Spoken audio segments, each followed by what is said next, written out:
자, 이건 부용이죠. 무궁화꽃 닮았죠? 그래서 같은 뭐 속식물로 보면 됩니다. 부용. 자, 미국 부용이라고 하는 건 부용이고. 자, 이게 아까 말씀하신 샤스타 데이지입니다. 샤스타 데이지. 거의 초여름, 여름이 다 돼서 꽃이 피죠. 마가렛 데이지와는 다르죠. 마가렛 데이지는 키가 낮게 처음부터 시작해서 꽃이 피는데, 꽃 크기도 마가렛 데이지는 작고, 훨씬 크고, 초여름에 피는 숙건초. 마가렛 데이지는 우리나라 1년초로 이용합니다. 주로. 1년초. 이 애는 숙건초죠. 여기 노지 활동 잘 됩니다. 자, 수련이 나오네. 연못이 있다면은 이걸 안 심을 수가 없겠죠. 연못 정원의 필수적인 식물 중에 하나가 수련이다. 근데 참고로 수련할 때 숫자는 물 숫자가 아니고 잠잘 숫자입니다. 그래서 얘는 오후 한 서너 시가 되면요 꽃잎을 다 닫아버려요. 잠을 잡니다. 그리고 아침에 해 뜨면 다시 꽃잎을 열고, 그래서 수련이라는 이름이 붙어 있다라고 보시면 되고요. 뭐 여러 가지 관리 특징이 있지만은 크게 보면은 온대 수련이냐 열대 수련이냐로 나눠야 됩니다. 그래서 온대 수련은 우리나라에서 노지 월동이 돼요. 가을에 안 캐도 그냥 무수히 놔둬도 문제가 없어요. 그러나 열대 수련은 추위에 약하기 때문에 가을에 월동 준비하면서 캐가지고 실내에서 얼지 않도록 보관해야 되겠다. 그래서 봄에 다시 심어준다. 라고 보시면 되겠습니다. 수련. 자, 이거는 나중에 방송에서 빼야 되겠다. 이거는. 자, 이거는, 가시연은, 이것도 크게 자라는데, 우리나라 토종식물이죠. 잎이 이렇게 올라오지가 않죠. 올라오고, 얘는, 빅토리아 수련. 아마존 강에서 자라는 식물인데요. 빅토리아 수련인데, 우리나라에서 몇 군데 이거 키우는데 성공했거든요. 근데 그 중에, 어디요? 시험실에 있습니까? 그럼 굳이 신구대학에 안 오셔도 되겠네요. 우리 신구대 식물원도 한 2년 전부터 성공했어요. 가지고 키우면서 꽃도 피우고 그러는데. 그래서 그만큼 크다. 최대, 이론적으로는 2m, 자생적인 2m 자란답니다. 이 폭이. 그리고 잎이 상당히 두꺼워요. 따라서 이런 애들이 올라가도 받쳐줄 정도의 부력이 생긴다로 보는 건데, 꽃도 큼직하게 핍니다. 단 수명이 오래 못 가요. 한 3일 내지 4일 정도 끝나죠. 밤에, 그죠, 밤에 피죠.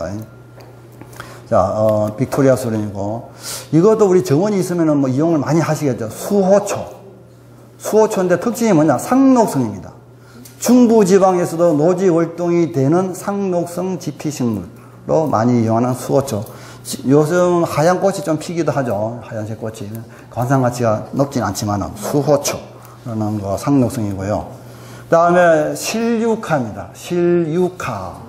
여러분들 그 정원인을 갖고 계신 분들은 이거 한번 심어보시기를 개인적으로 추천합니다. 멋있어요. 비 올 때 이게 한 5월, 6월 초, 5월 정도 좀 피는데, 비 올 때 보면요, 정원에 샹들리에를 싹 키워놓은 것입니다. 이 모양이 샹들리에잖아요. 그죠? 샹들리에. 멋있어요. 정원의 한 구석을 어두운 부분을 화사하게 밝혀줍니다. 그래서, 실루카 좋고요. 이 실루카를 제가 이제 간혹가다가 분당 옆에 그 주말에 등산을 하는데, 산속에 그 산소 주변에 심어 놨더라고요. 그래서 역시 이 고인께서도 평소에 실루카를 좋아하셨겠구나 추측이 되고. 근데 제가 이 사진을 보여드리는 의미는 이 산속에서도 겨울을 날 수 있다. 즉, 내한성이 강하다라는 걸 보여드리기 위해서 이 사진을 보여드리는 거죠. 그래서 다음에 보니까 이런 식으로 꽃이 이게 피더라고요. 이게. 그래서 이게 비록 뭐 분당이긴 하지만 분당 옆에 산속이에요. 산속에 이렇게 월동이 충분히 가능하더라. 추위에 강하다라는 이야기죠. 자, 실루카가 있고. 자, 요즘에 많이 이용하는 에키나세아. 뭐 우리나라 이름이 다른 게 있는데 뭐 다른 거 헷갈리고 하니까 영어로 부르는 게 나을 것 같습니다. 에키나세아. 우리나라 한여름에도 전혀 굴하지 않고 죽지 않고 꿋꿋하게 꽃을 잘 피워줍니다. 에키나세아. 그래서 일반적으로 우리나라의 여름은 너무 가혹하다. 누구에게? 가든에게. 우리나라 가든의 최대 여름이에요. 너무 온도가 높고 또 뭐가 많이 와요? 비가 많이 와서 습해요. 그래서 고온 다섯. 많은 꽃들에게 제일 안 좋아요. 근데 그런 와중에도 이 에키나세아 잘 꿋꿋하게 잘 견디면서 꽃도 잘 피워주는. 물론 자생지에서는 약용식물이고 심장병 등등에 많이 이용이 됩니다. 약용식물로. 자, 에키나시아라는 거. 자, 에키나시아 종류고요. 그 다음에 제라늄이 나오네요. 흔히 많이 보는 거죠. 뭐 댁에서 베란다도 키우고 정원에도 많이 키우시죠. 물론 온실에서는 얘는 수건초이고, 그러나 이 노지에 정원에 심었다면은 1년초로 이용되겠죠. 그래서 지금쯤 정도 심어가지고 가을에 설이 올 때까지 이용할 수 있고, 그 다음에 우리가 여름에 유럽에, 특히 북유럽 쪽을 여행하다 보면 이런 모습을 볼 수 있거든요. 창문에다가 제라늄을 심어 놓으니까 이 건물도 보기 좋아지고, 그 다음에 이 거리도 관광객들 대상으로 서비스가 되고, 손님이 더 오게 되고, 하지만은 또 개인적으로는 이 제라늄도 잎에서 냄새가 나기 때문에 해충, 벌레를 막아준다 라는 목적도 있습니다. 그 중에서 특히 우리나라에서 많이 이용되는 해충 방제용 윈도우 창가식물로 구문초 들어보셨을 거예요. 실제 따로 팔아요. 그것도 이 제라늄 한 종류입니다. 구문초라는 게 있죠. 냄새가 더 많이 나기 때문에 해충 방제 효과가 더 뛰어나다라고 얘기를 합니다. 자, 근데 참 보기 좋아요. 우리나라도 그럼 이런 모습을 만들어 보면 좋겠다라고 생각을 해볼 수 있는데, 그러나 우리나라에서는 여름철에 이 꽃이 이렇게 안 펴요. 우리나라 여름철에는 이런 모습이 되어버립니다.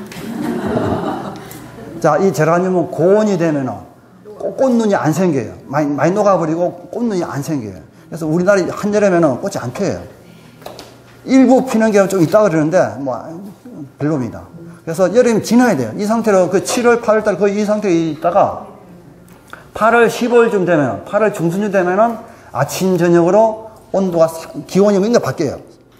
낮에는 뭐 한낮하고 똑같이 덥지만은, 그 한여름하고 같지만은, 아침, 저녁에 좀 바뀌거든요. 그래서 서서히 회복을 합니다. 해가지고 9월 달부터 다시 피기 시작해요. 했다가 가을에, 겨울에 설이 맞으면은 얼어서 죽어버리죠. 하여튼 제라늄, 온실에서는 수건초로 계속 키울 수도 있고, 노지에서는 1년초로 이용하고, 우리나라 여름철 더울 때는 잘 안 핀다. 그래서 여름에는 시원하게, 또는 물이 잘 빠지도록 토양을 만들어줘야 되겠다. 그러면은 비교적 잘 견딘다. 라는 이야기죠. 자, 플록서가 나오네요. 플록서. 자, 플록서. 여러 종류가 있는데, 우리 정원에서 많이 이용하는 수건 플록스입니다. 이런 식으로 꽃이 피고요, 여름에. 자, 수건 플록스가 있고. 자, 그 다음에 이거는 티소스테기아라고 되어 있고, 가로 속에 범의 꼬리라 되어 있죠. 같은 종류입니다. 이것도 한번 심어 놓으면요, 지가 잘 알아서 번져나가요. 그 생명력이 강하다는 이야기죠. 죽지도 않고, 예? 좋죠. 그래서 이렇게 되는데, 요즘에 가는 시골 가보면 이런 식으로 시골마다 곳곳에 여름에 꽃이 피더라고요. 튼튼하고, 병해충도 거의 없는 것 같고 잘 자랍니다. 그래서 한번 키워볼만 해요. 피소스테기아 범의 꼬리라고 하는 거죠. 자, 다음, 우리 수건초에서, 아까는 도입종을 받고, 지금 이제, 야생화 또는 자생식물 위주로 보겠습니다. 자, 우리나라에 자생식물의 종류가 상당히 많은데, 그 중에서 약 600종 정도는 그냥 바로 이용할 수 있을 정도로 관상 가치가 높다. 그런 뜻입니다. 또 생산도 되고 있고, 그 중에서 가장 많이 생산되는 10가지를 꼽으려면 이런 것들이다. 근데 이 데이터는 상당히 옛날 데이터예요. 옛날 데이터이기는 하지만은 그래도 비슷할 거다라는 이야기입니다. 어차피 우리가 뭐 심을까 고민하다 보면 이런 것들이 나올 수밖에 없어요. 그래서 순위는 큰 의미는 없는데, 일단 벌개미치라는 게 있죠. 식물 이름 뒤에 사진 나오지만 많이 아시죠. 그 다음에 이거하고 같이 국화과 식물 중에 하나가 이거예요. 구절초. 그래서 여기도 없지만은 우리나라 야생화 중에 구절초, 벌개미치 또는 쑥부쟁이 그런 것도 합쳐가지고 뭐라 그러냐면은 들국화. 그래서 들국화라는 식물은 없고 가을에 상가들에 피는 국화 종류를 다 합쳐서 부르는 이름이 들국화입니다. 그 중에 가장 대표가 구절초, 쑥부쟁이, 벌개미치 이런 것들이 이제 들국화의 한 종류가 되겠죠. 어쨌든 이런 것들을 많이 이용한다, 많이 심는다라는 이야기고, 그 다음에 꽃창포, 붓꽃, 흰 붓꽃, 노란 꽃창포 이 다 비슷한 종류예요. 같은 종류예요. 이런 것들은 다 통틀어서 영어로 아이리스라고 하는 거예요. 그래서 꽃창포, 붓고, 흰붓고 이런 것들을 많이 우리가 조경용으로, 정원용으로 엄청나게 생산하고 심고 있구나를 알 수 있고, 그 다음에 나오는 게 비비추 종류가 나오는데 이거는 옥잠하고 둘이 묶어야 돼요. 비비추, 옥잠화. 이것도 정말로 정원식물로 빠질 수 없는, 이거는 동서양을 막론하고 정원을 만든다. 그냥 100% 쓰게 돼 있어요. 이 둘이는 100%. 워낙 어디서나 잘 자라기 때문에 그늘에서도 잘 되고 땡볕, 양지에서도 잘 되고, 또 땅이 어느 정도 좀 뭐 척박해도 되고 비료가 있어도 좋고 수분이 좀 있어도 좋고 메말라도 좋고 어디서나 잘 자랍니다. 그렇기 때문에 정원의 필수 식물로 이용되고 있다. 그래서 이거를 통틀어서 영어로 호스타, H-O-S-T-A, 호스타류 그렇게 하거든요. 그래서 외국의 정원 관련 책 코너, 책을 파는 데를 뭐라고 그래요? 서점에 와서 서점에 정원 관련 코너에 가보면요, 호스타에 관한 책이 막 수십 권 있어요. 그 정도로 중요한 정원식물이에요. 우리나라도 마찬가지고. 그 다음에 명문동도 정말로 정원에 빠질 수 없는, 어디나 많이 심어놨어요. 우리 공원에 가보세요. 명문은 없는 데가 없습니다. 자, 그 다음에 이제 남은 게 원추리가 남았네. 원추리도 뭐 봄에는 나물도 먹지만은 초여름에 꽃이 멋있게 피죠. 이런 것들이 가장 많이 이용되고 있다. 그러면은 이것들의 공통점이 뭐냐? 왜 이 애들은 이렇게 많이 이용이 될까? 뭘까요? 네. 자, 그걸 종합적으로 이야기해서 어디서나 잘 자란다. 라는 말이에요. 다른 말로 말하면은 하자 발생이 거의 안 생긴다. 실제로 대량으로 쓰기 때문에 조경회사에서 하자 발생 생기면 안 되잖아요. 그래서 좋은 말이 어디서나 잘 자란다. 진짜로. 그 다음에 두 번째로 관상 가치가 어때요? 다 높다. 다 뭐 쉽게 말해서 예쁘다. 또는 관상 가치가 뛰어나다. 그렇기 때문에 어디서나 잘 자라고 예쁘고 키우기 편하고 뭐 안심을 수가 없죠. 그래서 그런 특징이 있는 것들이다 하고, 참고로 뭐 이 책에는 안 나오는 이야기지만 제가 개인적으로 이런 옥자마 종류, 그 다음에 명문동 이런 것들은 제 별명을 붙여줬어요. 별명. 전천후 식물이다. 전천후다. 어디에 심으면 끄떡없다. 잘 자란다. 정말로 괜찮은 식물 중에 하나이다. 라는 이야기를 하죠. 그래서 이제 그런 이야기들을 보면서 구체적으로 사진을 몇 개 보겠습니다. 자, 표를 보시면 됩니다. 맨 처음에 개미치라고 나옵니다. 개미치. 벌개미치하고 다르게 개미치입니다. 벌개미치 뒤에 나오고요. 자, 개미치. 비교적 키가 큽니다. 좀 잘못하면 쓰러지기도 해요. 그러나 또 햇볕이 좋고 잘 자라면 안 쓰러져 있는데, 자, 키가 큰 개미치. 구절초입니다. 친숙하죠. 구절 9마디나 되세요.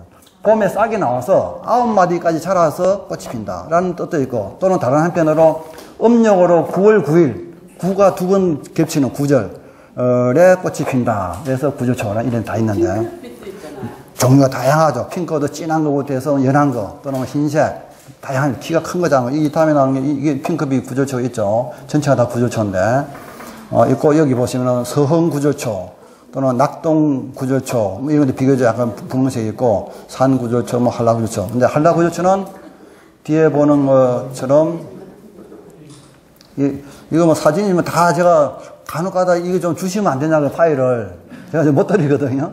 사진이 다 제 사진이 아니고 반 이상은 3분의 1, 반 정도는 다 인터넷 사진이에요. 이게 돌면 안 되거든요. 그래서, 그리고 드려도 큰 의미가 없어요. 왜냐하면 이름이 안 적혀 있어요. 그래서 여러분들이 목록이 있거든요. 목록 보고 정말로 공부 하나 찾아 공부하는 게 제일 좋은데, 그게 그래야 진짜 공부가 되겠죠. 그래서 이것도 인터넷 사진인데, 여기 구절초, 이런 식으로 군락이죠. 이거는 또 구절초인데, 키가요, 얘는 한라고 있는데 키가 이만밖에 안 자라요. 키가. 구절초인데. 한라산 구절초예요. 그래서, 아까 말씀대로 종류가 10몇 종류 있어요. 구절초 종류가. 근데 이제 물론 서로가 막 교잡종도 많아가지고 혼돈되는 것도 있긴 하지만은 종류가, 우리 도감상으로 종류가 아주 많다. 자, 그 다음에 이거 뭐죠? 금낭화는 친숙하죠. 금낭화. 아주 뭐, 지금 아직은 많이 싹이 나오고 우리 식물은 나오더라고요. 꽃대가 나오는데, 이 금낭화를 이거 두고 이러면 이름에 얽힌 이야기를 알고 지나가면 재미있습니다. 일단은 우리나라에 부르는 금낭화 뜻이 뭐냐? 금자가 비단 금자예요. 그러니까 낭은 뭘까요? 이거 주머니, 복주머니. 비단 주머니라는 이름이에요. 근데 이 금낭화를 영어권, 서양 사람들이 부르는 이름은 달라요.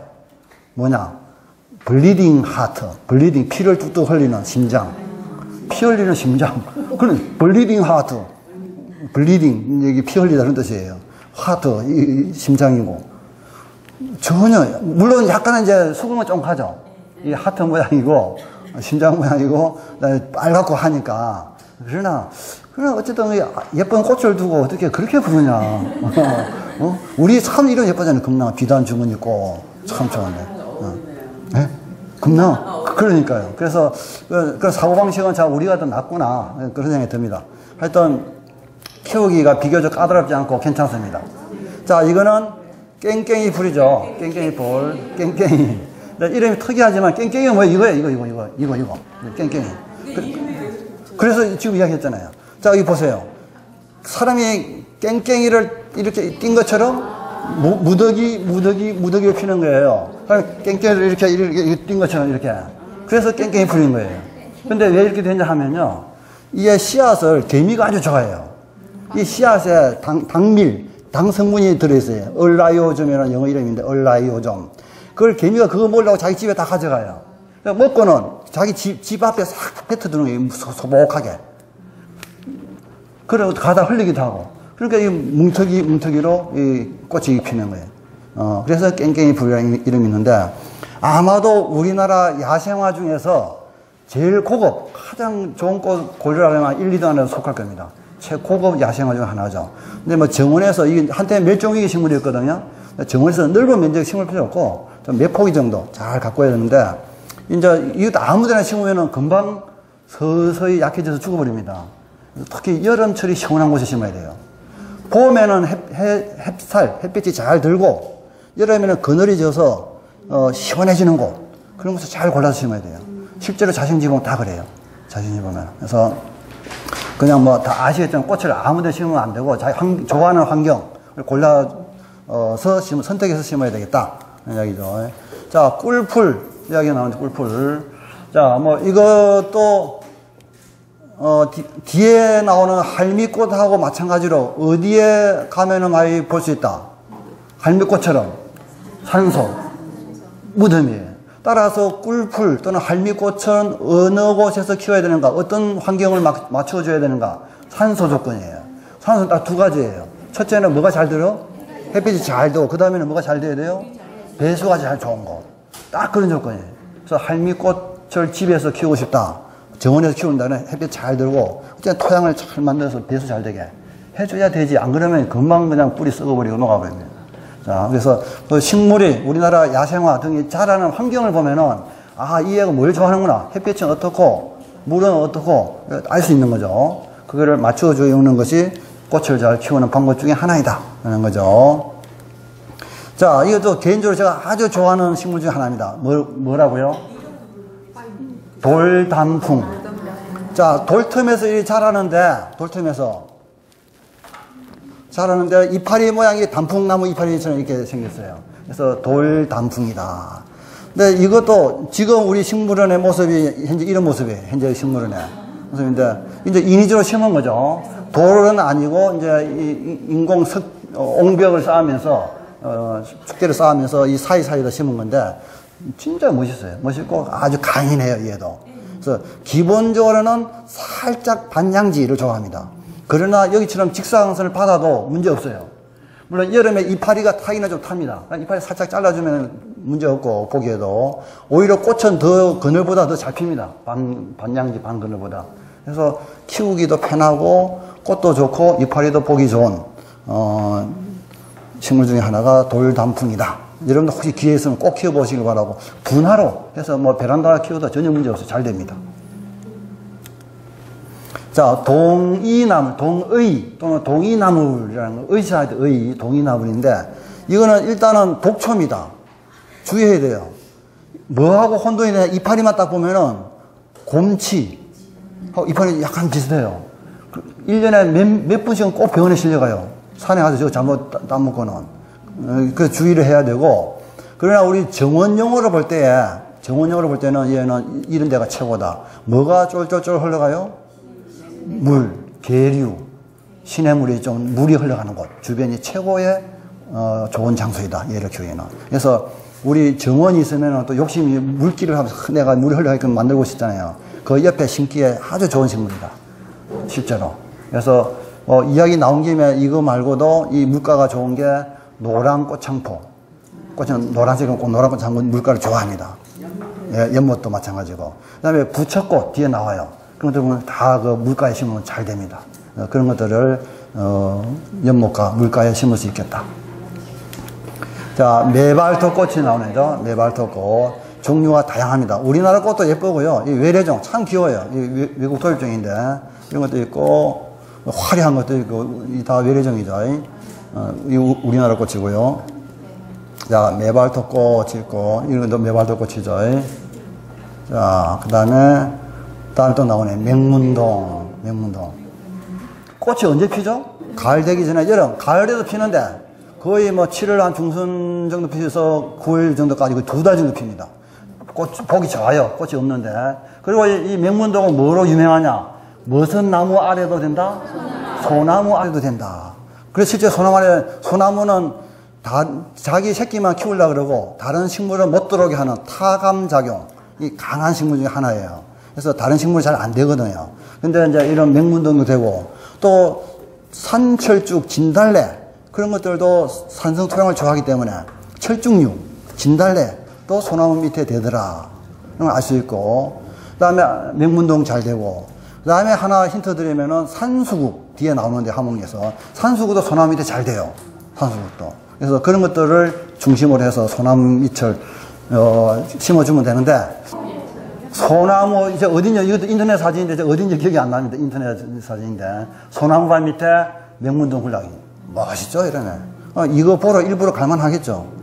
그래서 일단은 뭐 맹문동 꽃이 아름답다라는 면도 있고 소나무 밑에 된다라는 면도 있고 또 이런 넓은 공간이 있으면 굴락지로 만들어도 참 좋거나 여러 가지 의미가 있죠. 자, 그래서 맹문동 보셨고요. 다음에 뭡니까?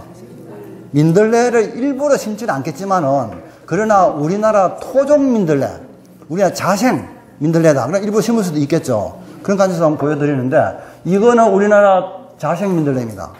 근데 이거는 서양 민들레예요. 차이가 뭐냐? 이거. 저 흔히 꽃받침 그러죠. 정확하게 이름은 총포라 그래요. 국화가식물은 총포인데 바깥쪽 총포가 서양 민들레는 아래쪽으로 젖혀져 있고 우리 토종 민들레는 총포가 꽃잎을 그대로 받치고 있어요. 그걸로 구분하는 겁니다. 구분하고. 물론 식물체 사이즈, 외형을 보더라도 알 수는 있어요. 어느 게 더 클까요? 서양 민들레가 크겠죠. 그 다음에 꽃 색깔이 진하고 그래요. 그런데 그래서 하여튼 서양 민들레 또는 우리나라 자생 민들레 이렇게 구분을 한다는 거 참고로 보시고 흰 민들레도 있죠. 그래서 우리 뭐 흔히들 이 민들레가 소화기 계통 근데 뭐 상당히 약효가 좋다 그러는데 이왕이면 흰 민들레가 더 좋다 그렇게 얘기를 하죠. 자, 아까 나온 벌개미치입니다. 벌개미치 아주 튼튼해서 많이 심는데 잘 자라서 꽃도 좋고 비교적 꽃이 일찍 피죠. 그래서 8월 한 중순쯤에 피기 시작해요. 8월 중순 말에. 그래서 9월 한 중순까지 피는 벌개미치입니다. 자, 그 다음에 우리나라 야생화 중에 범부채라는, 범부채. 아주 뭐, 여름에 아주 더울 때도 꽃이 피는 그런 종류이고요. 비교적 아주 척박한 토양에서 잘 자랍니다. 자, 특징 중에 꽃이 질 때 이렇게 꽃잎이 꽈배기처럼 이렇게 베베 꼬이네요. 이렇게. 특징이 있다. 범부채라는 거. 자, 수생식물 중에 뭡니까, 이게? 부들이죠. 자, 이거 연못에 많이 심는데, 이걸 심을 때는 좀, 세력 조절을 해가면서 관리를 해야 되겠다. 키워야 되겠다. 그래서 그냥 놔두면 이게 워낙 세력이 강해가지고 금방 퍼져버려요. 간혹 가다가 여러분들이 뭐 매년 아니면 몇 년에 한 번씩은 물 좀 빼고 장화신고 들어가서 삽 가지고 캐서 정리를 해줘야 돼요. 그래야 세력이 조절되지 안 그러면 뭐 얘가 아주 힘이 셉니다. 아주 공격적으로 자라기 때문에 다 순식간에 연못을 다 장악해버려요. 그래서 세력 조절이 필요한 아주 식물 중에 하나가 부들이다. 그런 거. 부처꽃입니다. 아까 나왔죠. 물가, 연못가 내지 겨울가에 심어놓은 여름철에 이런 꽃을 볼 수 있습니다. 부처꽃이라고 하는 거. 자, 이런 식으로 물가에 심었죠. 부처꽃. 혹시 이거 키워보신 분 계세요? 키울 때 이제 꽃이 한번 확 지나가거든요. 그러면 막 쓰러지고 난리가 나요. 이것도 환경에 따라서는. 그럴 경우는 확 쳐버리는 거예요. 이 정도에서. 치면 다시 2차 개화. 이 두 번째 꽃을 본 거예요. 처음에 보는 이런 식으로 멋있게 뭐 보고 나서 그냥 다 웬만큼 다 피었다. 그러면 확 잘라버리는 거예요. 다시 밑에서 꽃대가 나와가지고 한 번 더 볼 수도 있겠다. 키도 낮춰지면서. 자, 붓꽃 종류가 납니다. 우리나라 야생 붓꽃입니다. 뭐 이런 건조한 땅에 심어도 되고요. 흰 붓꽃 종류입니다. 역시 이런 건조한 땅에 잘 됩니다. 그러나 이거는 꽃창포. 이거는 물가에 심어야 됩니다. 이런 식으로 물가에 심습니다. 꽃창포는. 그래서 같은 아이리스, 붓꽃류일지라도 물가에 심어야 되는 게 있고 그냥 일반 흙에 심어도 되는 게 있구나 라는 이야기죠. 노란 꽃창포 역시 물가를 좋아하는 식물입니다. 이 그림을 보니까 물가가 아니네요. 되기는 돼요. 그러나 물가를 더 좋아합니다. 라고 보시면 되고. 근데 옥자마가 나오네요. 아까 제가 진짜로 좋은 식물 중 하나다. 정원에는 반드시 들어간다 그랬죠. 그래서 원래 이 식물은 반양지, 반그늘, 해가 하루에 한 서너 시간 정도 들고 그 다음에 그늘이 져도 되는 곳. 그래서 좋아해요. 잘 자라요. 그런데 주로 심습니다. 그러나 이 그림처럼 그냥 하루 종일 해가 비치는 곳 심어도 전혀 문제가 없어요. 물론 이파리 끝이 조금 탑니다. 너무 햇볕이 강하면. 그러나 관상 가치는 문제가 없고 오히려 꽃은 더 실하게 핍니다. 자, 옥자마 뜻이 이름이 이거 옥으로 만든 비녀. 할머니들 머리에 꽂는 비녀 있죠. 딱 그 비녀 모양이죠. 그대로. 저 어릴 때 할머니 비녀가 똑같아요. 그러니까 옥잠, 옥으로 만든 비녀다. 하는 건데, 이거는 봄에 싹이 나오는 모습부터 정말로 귀엽고 예쁘고 이파리도 너무 보기 좋고 가을에 꽃도 예쁜데 초가을, 여름 내지 초가을에 피죠. 근데 특히 향기가, 꽃의 향기가 뭐 사람마다 좋아하는 향기가 다르겠죠. 저는 개인적으로 이 옥잠 향기 참 좋더라고요. 그 다음에 또 하나 더 꼽으라면 뒤에 사진은 없지만 한박꽃나무, 한박꽃, 산에 피는 목련, 산목련 향기 찜나줘요. 그래서 한박꽃나무는 원래 북한의 국화가 진달래였다가 김일성이가 어느 날 지방 시찰 갔다가 한박꽃나무 맡아보는 향기에 반해가지고 바로 그날부로 꽃이 국화가 바뀐 거예요. 진달래에서 한박꽃으로 바꾸고 해가지고 너무 좋다 된 거고. 이것도 저 개인적으로 참 좋은데 좋으니까 아모레인가 태평양인가 어디서 연구소에서 우리 신고대 식물원으로 한번 콘택이 왔어요. 우리가 연구소에서 이 향수를 개발하려고 하는데 밤에 한 3일 정도 가가지고 향기를 채집해도 되겠냐, 향기를. 그래서 하라고 하고 그냥 시제품 나오면은 좀 나한테도 가져와 했더니 아직도 안 가져오더라고요. 아마 나왔을 거예요. 향기가 너무 좋기 때문에. 그래서 정말 좋은 식물 중 하나인데 원래는 이게 비비추예요. 비비추고 하얀 게 옥잠하고 보면은 이게 옥잠하고 비비추입니다. 옥잠화, 비비추. 헷갈리죠. 잎이 그냥 좀 모양이 좀 다릅니다. 꽃 모양도 좀 다르고 색깔이 다르고 일단은. 근데 두 개가 교잡이 돼가지고 잡종이 되게 많아요.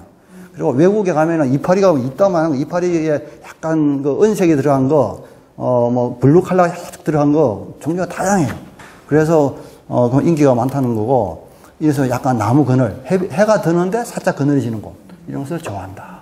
따라서 정원이 있으면 반 그늘이 있기 마련이거든요. 그늘 식물로 많이 이용한다. 얘를 보시면 되고, 뭐 이제 어디에 심어도 잘 자란다. 원출입니다. 초여름에 멋있게 꽃이 피죠. 우리 학교의 모습인데요. 근데 참 좋은데 단점이라면은 이거 진딧물이 좀 비교적 많이 낍니다. 네. 그래서 뭐 그런 단점이 있지만 장점이 더 크니까 많이 심고 이용합니다. 다음에 은방울꽃입니다. 은방울꽃 정말 귀엽죠. 따라서 이게 우리 신구대 식물원의 상징화예요. 이 식물은. 왜냐하면은 우리 학교 총장님이 제일 좋아하는 꽃이거든요. 약간, 근데 우리 총장님 화려한 거 싫어요. 은은한 거. 그래서 이 꽃은 은은해요. 자세히 봐야 돼요. 그래서 이거 볼 때마다 저는 나태주 시인의 풀꽃이라는 거 시가 생각납니다. 들어보신 분 계시죠? 나태주 시인의 풀꽃. 자세히 보아야 예쁘다. 오래 보아야 사랑스럽다. 너도 그렇다. 딱 세 줄이에요. 여기도 쉬워요. 딱 이 식물한테 오는, 이 키가 이만해요. 이파리가 이만하고, 이파리가 큰데 이 밑에 꽃이 이게 숨어 있어요. 그래가지고 자세히 봐야지, 앉아가지고. 그냥 씩 지나가면 안 보입니다. 자세히 앉아 눈높이를 맞춰가지고. 그래야 이런 모습이 보여요. 그래서 우리가 꽃을 볼 때 그런 눈, 자세히 보는 것, 그 다음에 오래 앉아서 보는 것, 또 필요하겠다. 그런 이야기죠. 비록 화려하지 않더라도, 꽃이. 그래서 그런 이야기였고. 자, 작약입니다. 작약. 하여튼 정원이 있다면 작약을 심을 수밖에 없습니다. 이것도 반양지, 해가 하루에 한 서너 시간 정도 들면 괜찮은데, 직사광선이 하루 종일 들어도 좋다. 우리 더 튼튼하게 잘 자란다. 로 보는 거죠. 우리 신부대 모습입니다. 이렇게 피는 모습이고. 자, 봄에 싹이 나오는 모습도 참 보기 좋습니다. 작약. 근데, 이게 작약이에요. 붉은색 이파리가. 작약 사이사이에 뭘 심었어요? 튤립하고 수선화 심었어요. 이 궁합이 잘 맞아요. 작약하고 튤립 수선화. 작약꽃이 피려면은 5월 한 중순 정도 돼야 돼요. 작약꽃이 피려면은. 그 사이에 물론 이파리가 나오긴 하지만은 볼 게 없어요. 근데 봄에 일찍 이런 것도 심어놓으면 봄에 일찍 꽃을 볼 수 있어요. 아니면 작약만 볼 텐데 여기서 봄에 튤립 수선화 보고 초여름에 한 5월 중순 정도 돼서 초여름 되면은 작약도 보고 그럼 두 번 보는 거잖아요. 그러면서 이왕이면은 여기다가 이 뒤에 배경으로 어떤 사이사이에 뭐 구절초, 또 키가 자라는 개미치, 그런 데는 가을에도 꽃이 있고. 그래서 역시 여기는 작약이야 해가지고 작약만 심는 것보다는 작약 사이사이에 다른 꽃들을 몇 개 섞어 심으면은 서로 봄에도 여름에도 가을에도 꽃을 볼 수 있는 상태가 된다 하는 거고. 둘이는 또 왜 궁합이 맞냐 하면은 이 수선하고 튤립은 여름철이 더운 걸 싫어하거든요. 근데 여름철이 되면은 작약이 훅 자라, 이만큼 자라가지고 그늘을 싹 만들어버려요. 밑에는 시원하겠죠. 이게 도와주는 거예요. 그래서 봄에는 이 애들 꽃을 보고 초여름에는 작약꽃을 보는데 서로가 괜찮다, 궁합이 맞다. 그래서 혹시 기회가 있으면 섞어 심는 것도 괜찮다. 그런 이야기죠. 청무가요. 청청나무가 아니고 청꽃나무. 청청나무는 지난주에 배우신 이제 정원수, 관상수, 가지가 청청이 자라는 거, 이게 크게 자라는 게, 청청나무고, 얘는 청꽃나무라 그래요. 청꽃나무. 근데 이것도 조금은, 교과서를 보면 이게 풀이냐 나무냐 헷갈리는, 이름은 청청나무로 되어 있는데, 학자들 사이에 풀이냐 나무냐를 애매해요. 그래서, 왜냐하면은 겨울에 지상부가 죽기는 죽는데 조금 살아남아요. 근데 풀나무에 여러 가지 기준이 있는데 그 중에 하나가 겨울에 지상부 죽지 않는다. 나무는. 그 다음에 그 줄기에 나이테가 있어가지고 해마다 부피 생장을 한다. 그게 나무예요. 그게 아니면 풀이 되는 거고. 근데 얘는 죽기는 죽는데 좀 애매하게 살아가지고 그게 굵어지지도 않아요. 그러니까 이게 풀이야 나무야, 학자들 간에 논쟁거리가 있는 식물 중 하나이다 라는 거고. 참고로 그럼요. 네, 나오죠. 계속 새로운 싹이 나와가지고 해마다 피죠. 이게 가을에 꽃이 피는데 벌이 엄청 옵니다. 그래서 그런 상당히 밀은 꿀이 있는 식물 중에 하나이구나 알 수 있죠. 자, 이렇게 뭐 1층, 2층, 3층, 4층, 5층, 6층, 7층, 8층 이렇게 청청이 핀다는 거죠. 그래서 청청나무라는 거. 청꽃나무. 자, 그 다음에 이거는 큰 꿩의 비름이라는 우리나라 자생식물입니다. 큰 꿩의 비름. 이것도 정말로 정원식물로 우수한 식물 중에 하나예요. 아주 괜찮은데, 가을에 꽃피는 모습이에요. 근데 이게 봄에 싹이 나올 때부터, 이 봄에 싹 나는 모습이에요. 이름 보면 참 귀여워요. 아주 3월 중순쯤 찬바람이 쌩쌩 돌잖아요, 그때 그 식물원 가다 보면, 정원으로 가다 보면 낙엽에 덮여 있거든요, 스스로. 낙엽을 딱 덜쳐보면은 얘들 이러고 있어요. 벌써 3월 중순쯤에. 그래서 야, 상당히 빨리 나오면서 상당히 옹기종기 모여있는 모습이 귀여워요. 이런 귀여운 모습이 상당히 오랫동안 유지됩니다. 여름 되면 꽃대가 올라와요. 올라와서 이렇게 이제 여름쯤에 이렇게 불로초라 해서 꽃이 피고 가을에 이 꽃이 핍니다. 꽃이 피고 나면 이제 말라 죽겠죠, 꽃대는. 근데 뭐 얘가 조금 적절하지는 않을 수도 있는데 그냥 우리 경험을 해보니까 이거 보기 싫잖아요. 이제 월동 준비한 싹 잘라버리고 깨끗하게 우리 정리를 하거든요. 월동 준비한다고. 근데 안 자르고 놔두니까 겨울에 여기 들어있는 씨앗을 파먹으려고 조그마한 새들이 엄청 찾아와요. 새들을. 그래서 조류, 유인 효과가, 새를 불러들이는 효과가 참 뛰어난 식물이구나. 근데 우리가 정원을 설계할 때, 만들 때, 특히 겨울에, 겨울 정원에 새가 찾는 정원하고 안 찾는 정원은 천지 차이다. 그죠? 겨울에 새가 안 오면 얼마나 삭막하고 적막한 정원이냐고요. 새가 와가지고 막 짖어줄 때 우리 정원은 살아있고 숨을 쉬게 되는 거예요. 훨씬 아름답게 되는 거예요. 그걸 생각해야 돼요. 우리가 정원에 식물을 심을 때. 제일 좋은 건 열매가 아주 많이 달리는 식물을 심어놓으면은 그 열매 따먹기 위해서 겨울에 새가 오는 거죠. 근데 이런 것도 씨앗이 맺히는 식물들, 또 일부 놔두면은 그게, 겨울에 새를 불러들이는 효과가 있다라는 걸 알 수 있죠. 하여튼 이런 봄부터 겨울까지 버릴 게 한 개도 없는 식물 중에 하나가 큰 꽁예비름. 튼튼한 식물 중에 하나다. 튼튼한 식물. 자, 털머위가 나옵니다. 털머위라는 건데, 이거는 개화기가 상당히 늦습니다. 꽃이 아주 늦게 피는, 늦가을용으로 최고 식물 중에 하나이다. 늦가을. 근데 내한성이 조금은 약한 편이에요. 그래서 잘하면 월동 가능하고, 여기 비교적 서울시나 성남보다는 여기가 더 따뜻하겠네요, 여기가. 근데 또 바닷가라서 모르겠는데, 하여튼 조금만 월동해주면은 중부지방 월동 가능해요. 보호를 해주면은. 근데 꽃이 늦게 핍니다. 10월 중순 말 늦게 피죠. 그래서 그런 용도로 괜찮다. 털머위라는 거. 이런 거 반딧불이 털머위라고 합니다. 반딧불이 있는 것처럼 생겼죠. 자, 그 다음에, 이건 뭐죠? 페랭이꽃이 나옵니다. 페랭이꽃. 페랭이꽃을 우리 한자용어로 혹시 뭐라고 부르는지 아십니까? 석죽, 돌석자에 대나무 죽자 씁니다. 석죽이다 그래요. 그 이름을 기억하시면서 보여드리는 이 그림을 한번 우리 해석을 해보자고요. 그림 보신 적 있죠? 누구 그림이냐? 김홍도입니다. 김홍도의 제목은 황묘농접도라는 그림인데 여기에 무슨 꽃이 나와요? 페랭이꽃, 석죽이 나와요. 그래서 아까 제가 맨드라미 설명드릴 때 우리 조상들은 꽃에다 의미를 부여하면서 이용했다. 여기도 마찬가지예요. 페랭이꽃이 의미가 있어요. 이 그림을 읽으려면 먼저 이거부터 읽어야 돼요. 이거 뭘까요? 바위, 돌이죠. 즉 바위, 돌은 변치 않고 깨지지 않아요.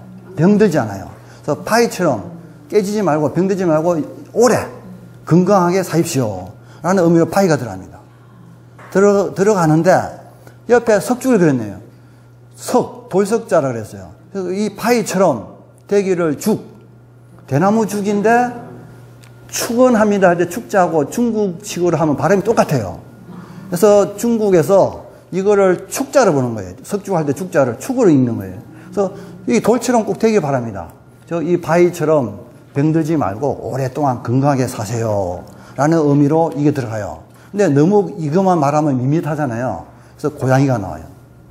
고양이는 한자로 묘자를 쓰는데 중국어로 70세 어르신, 노인을 뜻하는 모자하고 발음이 똑같아요. 그래서 고양이는 70세 노인을 뜻합니다. 이 그림에서. 실제로 중국 그림에서 그래요.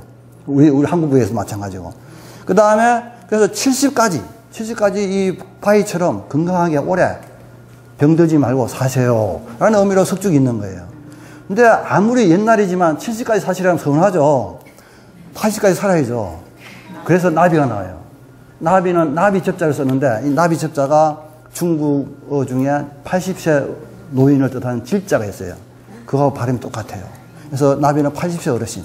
즉 이 그림을 다시 읽어보면은 70, 80까지 이 돌처럼 바위처럼 건강하게 사시기를 축원합니다. 로 이 석죽이 들어가는 거예요. 석죽이. 그런데 그것만 가지고 왠지 부족해요. 마지막으로 한 번 더 강조를 합니다. 이 식물을 가지고. 이 꽃이 뭐냐? 그렇죠. 이파리는 약간 질갱이 비슷한데 제비꽃입니다. 제비꽃은 한자로 여의초라는 여의초. 뜻대로 되다. 위에서 말씀드린 모든 내용이 반드시 뜻대로 되기를 바랍니다. 도장을 한번 쾅 더 찍어주는 거죠. 이렇게 이 그림이 그려진 거예요. 그래서 누군가의 생일 선물용으로 이 그림을 그린 거죠. 근데 이 석죽이 그런 의미로 이용이 되는 거예요. 그러니까 여러분들이 정원을 꾸민다 할 때 정원에 바위가 있게 마련이에요. 돌이 있게 마련이에요.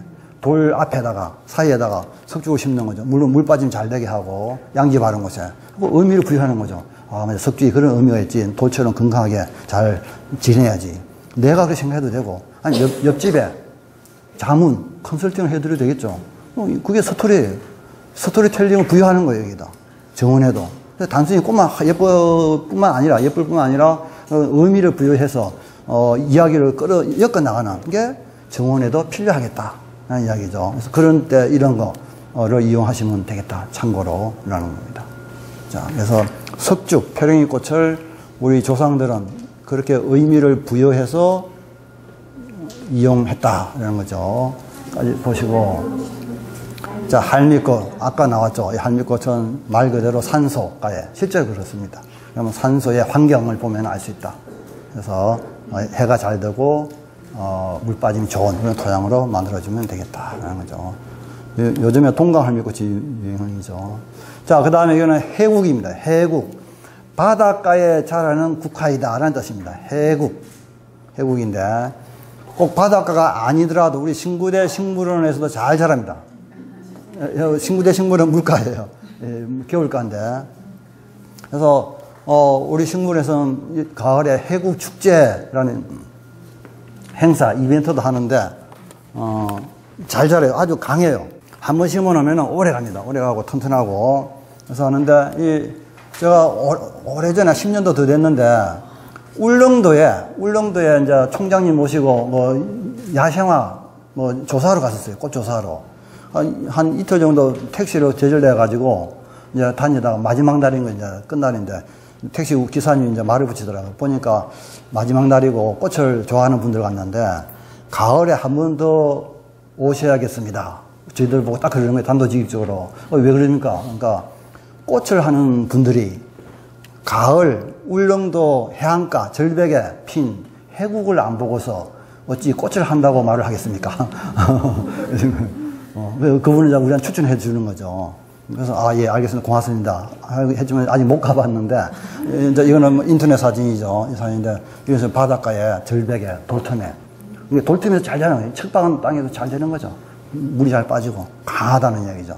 그래서 해국 이제 이런 게 있다는 거죠. 그래서 여기까지 해서 숙건초까지 끝냈습니다. 숙건초.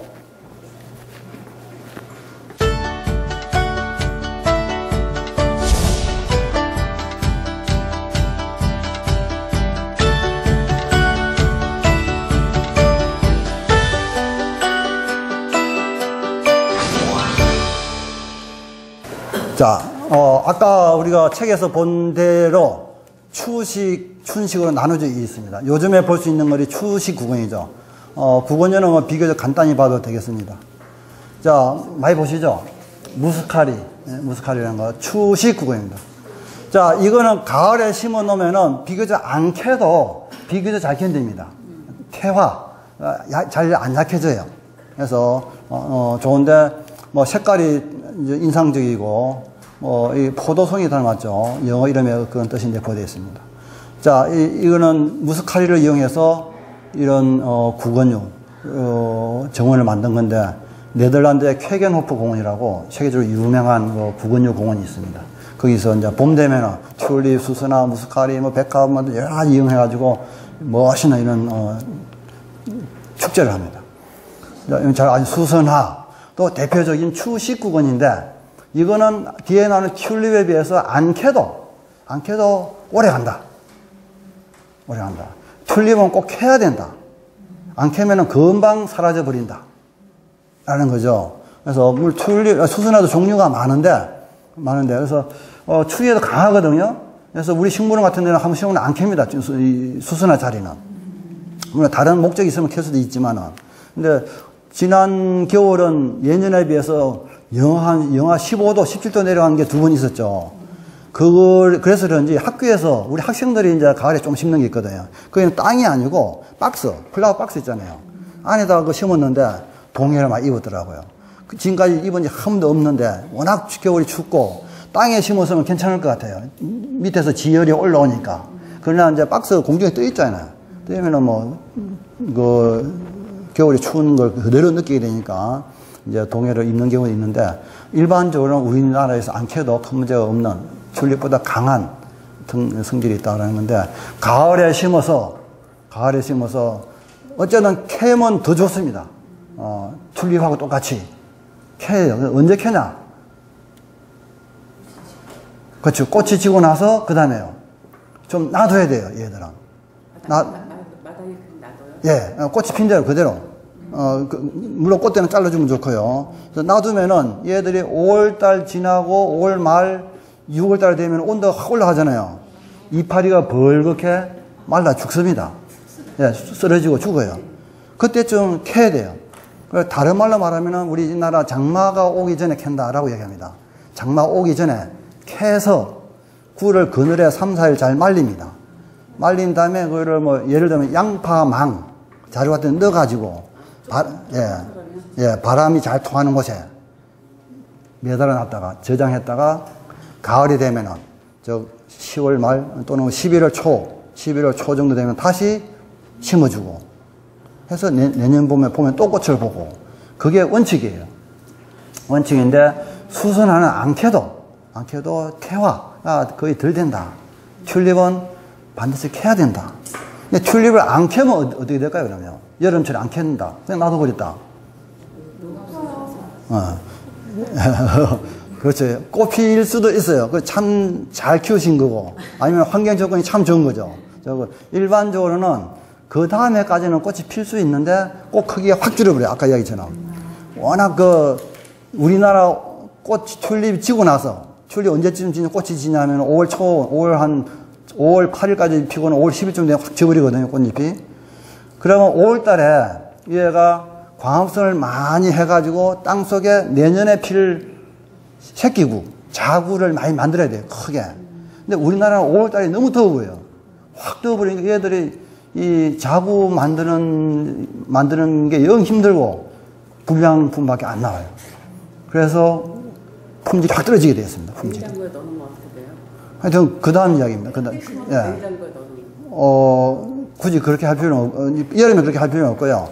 그래서 만약에 집에서 화분에 키웠다, 화분에 꽃을 봤다, 베란다 그런 데서, 그러면은 그 상 안 캐고 그 상태로 물을 안 준 상태, 말린 상태로 여름부터 가을까지 있는 거죠.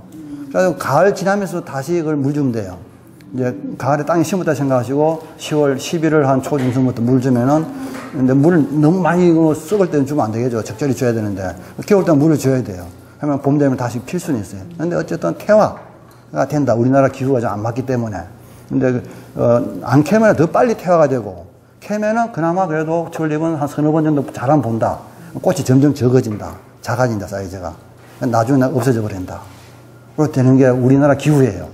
그러나 조건이 진짜 맞아서 여름에 5월달도 비교적 시원하고 해는 좀 들어오는데 거기가 시원한 장소고, 특히 물 빠짐이 좋고, 그러면 안 캐고 놔둬도 태화가 덜 되고 내년 봄에 또 꽃이 피고 그럴 수도 있는데 그건 지극히 드문 경우다.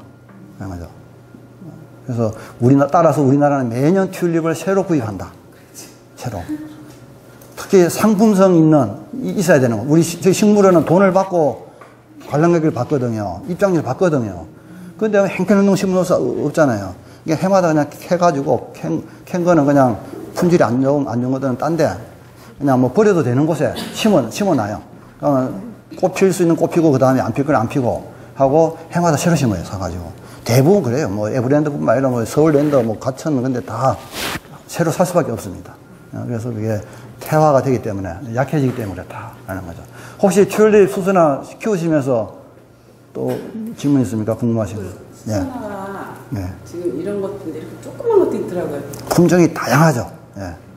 작은 거 이렇게. 예, 예. 그럼 다 품종 차이입니다. 예. 근데 그냥 내버려 두는 게 잘 나. 예, 그러니까요. 수순한 놔둬도 잘 자랍니다. 거리에 안 심으면 어떡해? 예? 거리에 안 심고 그게 안 심고. 놔뒀더니 싹이 나. 그럼 싹이 나와버리죠. 예. 아무래도 뭐 그 상태로 땅에 넣어도 좀 살 수는 있는데 일반적으로 어렵습니다. 제때 심어서 땅 속에서 싹이 나오고 싹 나오기 전에 뿌리가 먼저 자라고 해야 되거든요. 마늘 싹. 예, 예, 그렇게 나옵니다. 그래서 적절한 때에 심어주는 게 원칙이죠. 예. 적절한 때라는 게 10월 말 11월 초, 요새는 11월 초중순 보면 되겠습니다.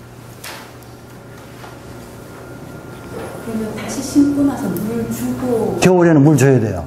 이 겨울에는 말리지, 흙이 바짝 마르면 안 돼요. 저는 그냥 봄에 새싹이 올라올 때 물 주니까 그냥 꽃이 잘 피더라고요. 자, 뭐, 물론 구건류는 자기 구 안에 가져 있는 양분하고 물로서 꽃을 피울 수 있는데, 기본적으로는 가을에 심어 놓고 마르지 않도록 물을 줘야 됩니다. 물론 너무 자주 줘가지고 썩으면 안 되겠지만, 토양에 수분이 적절히 있어야 돼요. 그래야 그게 가을, 겨울 넘기면서 자기가 뿌리도 나오고 발달도 되고 하면서 더 꽃이 잘 피게 되는 거죠. 시원한 곳에서 겨울. 차가운 곳이요. 차가운 곳. 그냥 거실 두면 절대 안 돼요. 그러면 꽃대가 나오다가 말라 죽어버립니다. 그래서 베란다도 되는데, 베란다 그냥 일반 땅에 심은 것보다는 품질이 떨어져요. 그냥 그 온도가 완전히 너무 올라갔다 내려갔다가 심하거든요. 낮에 아파트의 베란다는 온실입니다. 그럼 온도 몇 도, 20도 이상 올라갈 겁니다. 아무리 추워도. 밤 되면은 그 영하로 거의 떨어질 거고. 온도 변화가 너무 심한 거예요.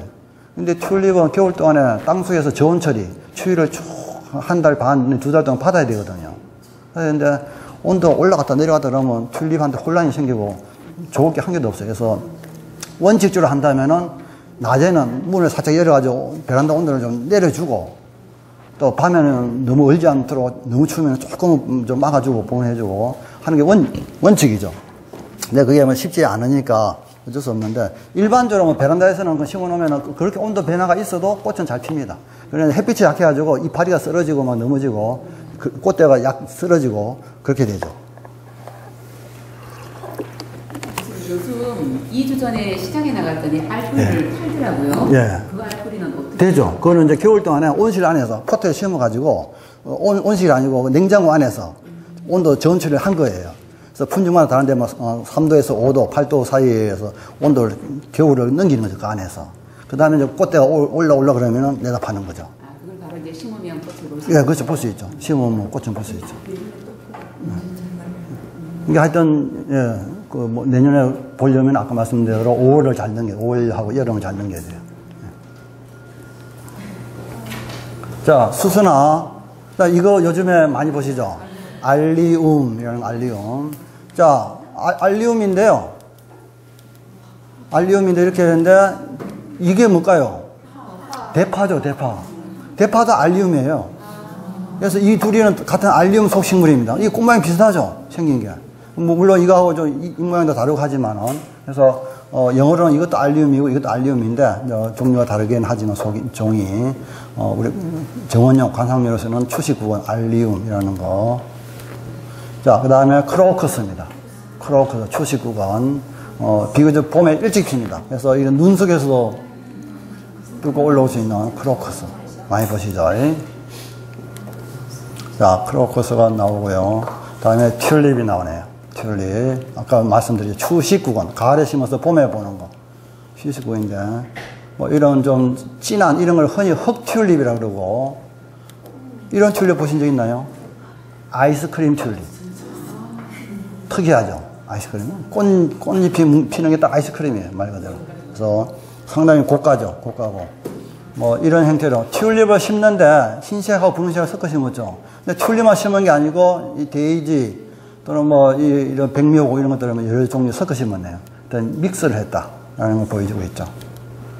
자, 그림 참 이쁘죠. 멋있죠. 튤립 밭인데 튤립 못지않게 다른 초화류를 배경으로 많이 심었어요. 참 이쁘죠. 색깔 참 잘 썼죠. 상당히 실력이 있는 오랜 경험이 있는 가드너가 디자인을 했지 않았나 그런 생각이 드는데, 결국은 이게 튤립만 심어서 이 느낌이 안 나요. 튤립꽃 밑에 배경으로 이런 흰색, 노란색, 이런 보라색 이런 걸 넣어준 거죠. 그래서 여기에 힌트를 받아가지고 우리 신구대 신문에서도 튤립 밑에 배경으로 이걸 깔았어요. 왜냐하면 물망초예요. 물망초. 그 앞에 이런 것도 구할 수가 없더라고요. 구할 수가 없어가지고 그래도 깔 수 있는 게 뭐가 있나 찾아보니까 물망초가 있는 거예요. 그 이때 히트 쳤어요. 우리 국내에서는 튤립은 튤립만 심어놨지 밑에 배경으로 뭘 깔아준 그런 경우는 못 봤거든요. 한 거의 7, 8년 전인데 10년 전인가 되는데. 씨 뿌려 심는 거예요? 예, 가을에 추파 1년초예요. 하여튼 꽃, 요즘에 이런 거 꽃이 잘 피는, 많이 피는 게, 오랫동안 피는 게 나옵니다. 그래서 이렇게 할 수가 있고, 그 다음에 이런 백합하고 금낭화 이런 걸 같이 섞어 심었죠. 훨씬 자연스럽죠. 그냥 숲속의 꽃밭을 보는 것처럼. 그래서 여러 종류를 섞어 심는 그렇게 한 예가 되겠다. 튤립밭입니다. 네덜란드겠죠. 튤립밭입니다. 물론 이런 색깔은 없죠. 여기는 꽃을 딴 거예요. 꽃이 따버린 거예요. 이파리가 남은 거예요. 자, 이 튤립. 자, 아까 말씀드린 네덜란드 쾌겐호프 공원의 봄에 구근류 추식구근으로 만든 그런 경관이 되고요. 자, 멋있죠? 이게 튤립 알뿌리입니다. 우선에 껍질 보면은 뭐 닮았어요? 우리가 먹는 거? 양파하고 간혹 착각을 합니다. 여러분들은 이제 혹시 심어 보신 적 있나요?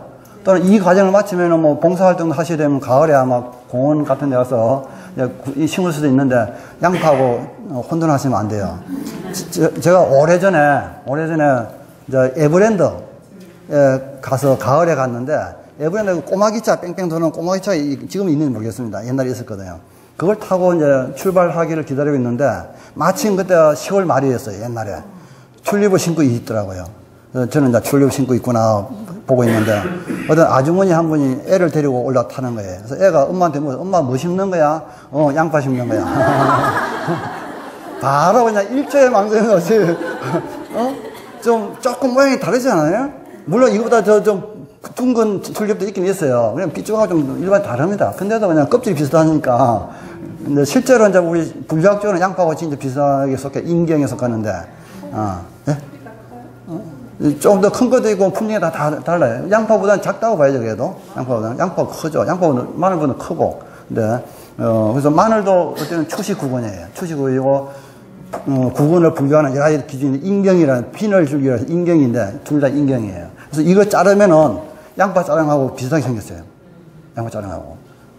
근데 어쨌든 양파는 아니다. 튤립이다. 하는 얘기죠. 그래서 참고를 하시고요.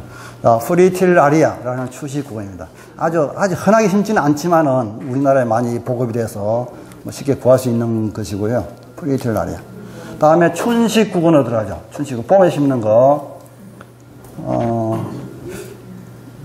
너무 시간 많다고 여유를 부렸는데 조금 진도가 좀 그러네요. 어쨌든 쉬었다 하시죠. 5시에 시작하겠습니다. 다시. 좋습니다.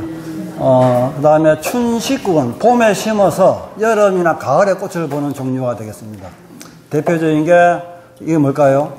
글라디올로스. 이름이 길죠. 그래서 꽃꽂이 하는 분들은 줄여서 러스 그러는데, 일단 키가 크기 때문에 정원에 심으려면 이렇게 네트를 쳐줘야 돼요. 그래 안 넘어진다. 그냥 심으면 다 쓰러진다. 근데 최근에 제가 최근 아니죠. 2년 전에 밴쿠버를 가보니까 드디어 정원용 키가 작은 글라디올러스가 나왔더라고요. 처음이에요. 지금까지. 그래서 앞으로는 우리나라 아직 안 들어왔는데 키가 작은 네트를 안 쳐도 되는 글라디올러스가 생겼구나를 알 수 있고요. 이렇게. 그 다음에 꽃무려 또 상사화라고 하는 거죠. 꽃무려 상사화. 우리 이거 보려면 주로 어디로 가냐면 선운사. 근데 내려가잖아요. 그리 멀리 가시지 말고 신구대 식물원으로 오세요. 한 5만 구 이상 심었는데, 이제 많이 죽었고, 그래서 최소 3만 구 이상 필 거예요. 피는데, 우리 중부지방에서 잘 되는데, 지난 겨울에 피해를 얼마나 입었는지 좀 두고 봐야 될 것 같아요. 추위에 아주 강하지는 않거든요. 지금까지 겨울이 따뜻해지면서 여기서도 됐는데, 지난 겨울 동해를 좀 입지 않았을까 생각이 드는데, 요즘 심으세요? 요즘에 심은 건 조금 안 좋습니다. 안 좋고, 제일 좋은 거는 춘식이라 돼 있지만은, 얘가 초여름 되면 이파리가 싹 녹아버리거든요. 그래서 얘는 가을에 꽃이 언제 피냐면 딱 추석물에 핍니다. 9월 한 20일 정도 피가지고 10월 초 중순 때 다 이제 꽃은 져버리고 그때 잎이 나와요. 가을에. 꽃이 지자마자 잎이 나오거든요. 그 상태로 월동을 합니다. 이파리가 붙어 있는 상태로. 했다가 봄, 여름, 봄에 열심히 강화성하고 하다가 여름 되면 싹 녹아버려요. 이파리가. 그래서 이파리 녹았을 때. 여름 들어가기, 그때 휴면에 들어가거든, 얘들이. 그때 캐가지고 많이 심어요. 심고, 아니면은, 지금 잎이 나온 거 잘라버리고, 심어도 되긴 돼요. 실제로. 그러나 제일 좋은 거는, 이파리가 지상부가 이파리가 녹았을 때, 초여름 정도, 옮겨 심으면 제일 좋다. 되는데. 지금 인터넷 같은 데 알아보시면, 파는 데 있으면 심어도 되고, 문제는 없을 겁니다. 그래서, 그렇게 하는, 상사화. 그래서, 얘는 꽃하고 이파리가 만날 수 없다, 서로. 그래서 상사화예요. 상사화. 영원히 못 만나요. 왜냐하면 꽃이 필 때는 잎이 없고 잎이 있을 때는 꽃이 없어요. 그래서 상사화다. 예, 한 종류가. 이거 말고도 상사화가 여러 가지가 있죠. 있는데 뭐 그 중에 한 종류가 얘입니다. 자, 그 다음에 다알리아입니다. 다알리아, 국원 다알리아인데 꽃 종류가 참 다양하죠. 큰 것도 있고요. 자, 이런 폼폰형 다알리아. 폼폰형 다알리아라 그러죠. 꽃 상당히 이쁘죠. 자, 그 다음에 다알리아 뿌리를 캐보면 이렇게 생겼어요. 뭐 닮았습니까? 고구마하고 똑같죠. 그래서 고구마하고 똑같이 개근, 덩이 뿌리다. 그렇게 이야기합니다. 감자는 개경이에요. 덩이 줄기예요. 감자는. 고구마는 개근, 덩이 뿌리입니다. 이것도 덩이 뿌리예요. 덩이 뿌리고. 참고로 이 다알리아를 예를 들면 이거 하나만 떼가지고 심어도 잘 키우면은 가을에 캐면은 뭐 이거 이상하면 커져 있어요. 이 하나만 심으면 되는 거예요. 통째로 심어도 되고. 근데 이때 옆집에서 다알리아를 심고 있어요. 가지고 그러면 이제 가서 나 하나만 분양해다오. 할 때 이걸 받아올 때 여기를 자르면 안 된다는 거예요.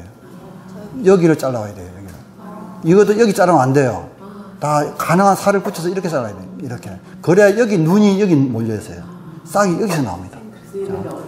고구마는 아니 감자는 온 몸통에 눈이 있어요, 없어요? 다 했죠. 그러니까 감자는 쪼개가지고 하나만 심어도 돼요. 눈이 있으니까. 근데 얘는 눈이 다 여기는 없어요. 안 나오고 위에서 나오기 때문에 이걸 잘 여기를 붙여서 분양받아야겠다. 그 다음에 뒤에 칸나도 나오는데 다알리아 칸나를 심는 요령이 있는데 어떤 요령이냐? 호박을 심는 요령으로 심으면 좋다. 호박은 어떤 요령으로 심느냐? 구덩이를 어떻게? 크게 파고 뭘 많이 넣으세요? 그럼 퇴비를 많이 넣어준, 다른 식물보다는 많이 넣어준 상태에서 심으라 라는 거죠. 이것도 똑같아요. 그렇게 심어줘야 이 본래의 자기 본 모습, 이 다알리아, 칸나 본 모습을 다 보여준다. 이제 꽃도 많이 피우고 오래 피우고 보기도 좋아진다 라는 거예요. 그래서 우리 칸나, 다알리아를 심을 때는 그름을, 퇴비를 충분히 넣어준 상태. 그래서 지금 거기 그런 거 없지만 대 머릿속에 상상을 해보세요. 구덩이를 30 판다. 이론적이에요. 꼭 그렇게 안 파돼요. 이론적으로 FM으로 볼 때 30 판다. 밑에 한 15cm는 퇴비 반, 그름 반. 아주 잘 썩은, 너무 독한 건 하면 큰일 나요. 너무 독하면 심을 15cm 있고 좀 부드러운 모양이죠. 그리고 거의 반반 정도. 그리고 섞어주고. 거기다 바로 심으면 안 돼요. 퇴비는 뭐 걸어오는 거예요? 같은 이야기입니다. 퇴비 반 걸어오는 거예요. 죄송합니다. 퇴비 반, 흙반. 흙반. 퇴비 반, 그냥 흙반. 흙반이에요. 근데 퇴비 잘 썩은 거. 너무 독한 건 안 돼. 독한 거 양을 줄여야 되겠죠. 그럼 잘 봐야 돼요. 썩은 건지 안 썩은 건지, 발효가 된 건지 안 돼. 발효가 잘 된 거, 예. 그런 걸 한 3분의 1 정도나 한 2분의 1 정도 넣어주면 됩니다. 넣어주고 잘 흙하고 섞고. 거기다 바로 심으면 안 되고, 그 위에다가 그냥 퇴비가 안 들어간 흙을 이만 깔아줘야 돼요. 그 위에 이런, 다알리아 칸나무를 올려놓고 심어준다. 그래서, 그럼 대략 한 10cm에서 한 7, 8cm 묻어주는 거죠. 그게 FM입니다, FM. 그렇게 심어야, 가을까지, 여름부터 가을까지 꽃을 잘 펴준다라는 거죠. 그래서, 자, 이거는 백합입니다. 백합인데, 백합은 추시 구건이지만 꽃은 늦게 피어서 여름에 피죠. 백합은 여름에 개화한다. 라고 보시면 되겠고. 이게 상사화죠? 이게 상사화예요. 진짜 상사. 아까 그거는 꽃무릇인데, 석산인데 상사화의 한 종류이고, 얘가 이제 상사화죠. 그래서 잎이 전혀 없어요. 예, 그렇죠. 8월 한 중순 말경에, 여름에 핍니다. 남쪽은 더 빨리 피고, 중부지방은 8월 한 말, 중순 말, 남쪽은 더 빨리 핍니다. 피는데, 자, 상사화이고, 잘 아시는 참나리. 나리 중에 참나리. 우리나라 야생화 나리가 참 예쁜 게 많은데, 다른 건 키우기가 까다롭고, 그나마 이게 제일 키우기가 편하다. 꽃도 잘 피고요. 참나리입니다. 자, 겹꽃 참나리가 있고요. 이게 말씀드린 칸나죠. 꽃이 없어도 이파리만 봐도 관상가치가 뛰어납니다. 그죠? 뛰어나서 또, 아까 말씀드린 FM들을 안 심어도, 우리 공원에 있는 심을 때 그냥 뭐 조금만 파고 심거든요. 또 그러면 안 주고 막 심어요. 그래도 워낙 잘 자라줍니다. 이왕이면은, 퇴비, 그름을 충분히 주고 심어줘야 크게 자라고 꽃도 오랫동안 잘 핀다. 라는 거죠. 자, 칸나들 모습이고요. 이게 잎에 칼라가 자주색 칼라가 들어있죠. 무늬가 들어있고. 자, 칸나, 근경입니다. 가을에 캐면 이런 모습이에요. 물로 씻어준 거, 물론 여기 실뿌리가 달려있습니다. 실뿌리 다 잘라버린 건데, 원래 뿌리가 있어요. 그래서 이거 뿌리가 아니다. 뿌리처럼 생긴 땅수 줄기입니다. 그래서 근경인데, 자, 이거 봄에 여러분들 사시면 이렇게 큰 거는 살 수가 없습니다. 다 이게 잘라서 팔겠죠. 이게 자르고, 잘라서 팔겠죠. 하는데, 그때 사실 때 눈이 튼실하게 잘 붙어 있는 눈을 고르는 게 좋고요. 얘는 춘식구근이라고 했어요. 봄에 심는데, 일단 따뜻했을 때, 설이 끝났을 때, 심을 때 크게 파서 심고, 여름, 가을에 꽃 잘 보고, 추위에 약하기 때문에 가을에 캐야 됩니다. 늦가을에. 캐야 돼. 안 캐면 다 얼어 죽어버립니다. 땅속에서. 다 얼어요. 안 돼요. 그래서 캐가지고, 겨울 동안에, 얼지 않도록. 그렇다고 너무 따뜻한 곳에 두지 말고, 아까 이야기 나왔죠. 너무 따뜻한 곳에 두면 싹이 나고 그래. 그 저장 중에. 그러면 안 됩니다. 그래서 시원한 곳에 둬야죠. 그러나 얼리면 안 되고. 근데 또 차이점이 앞에 나온 달리아는 그래도 비교적 살짝 마른 상태에서도 견뎌요. 건조해도. 얘는 건조하면 안 돼요. 습도를 유지한 상태로 보관해야 되겠다. 그래서 우리 교과서적으로 이야기할 자꾸 옛날 얘기를 드려서 죄송하지만은 얘는 시골에서 땅 파고 물을 저장하는 방식으로 그냥 제일 좋아요. 제일 확실해요. 얘는. 그렇게 하는 것이. 달리아도 그렇게 하면 돼요. 달리아는 더 습도에 좀 주의하게 해야 되는데 섞지 않도록 좋습니다. 이렇게 하면.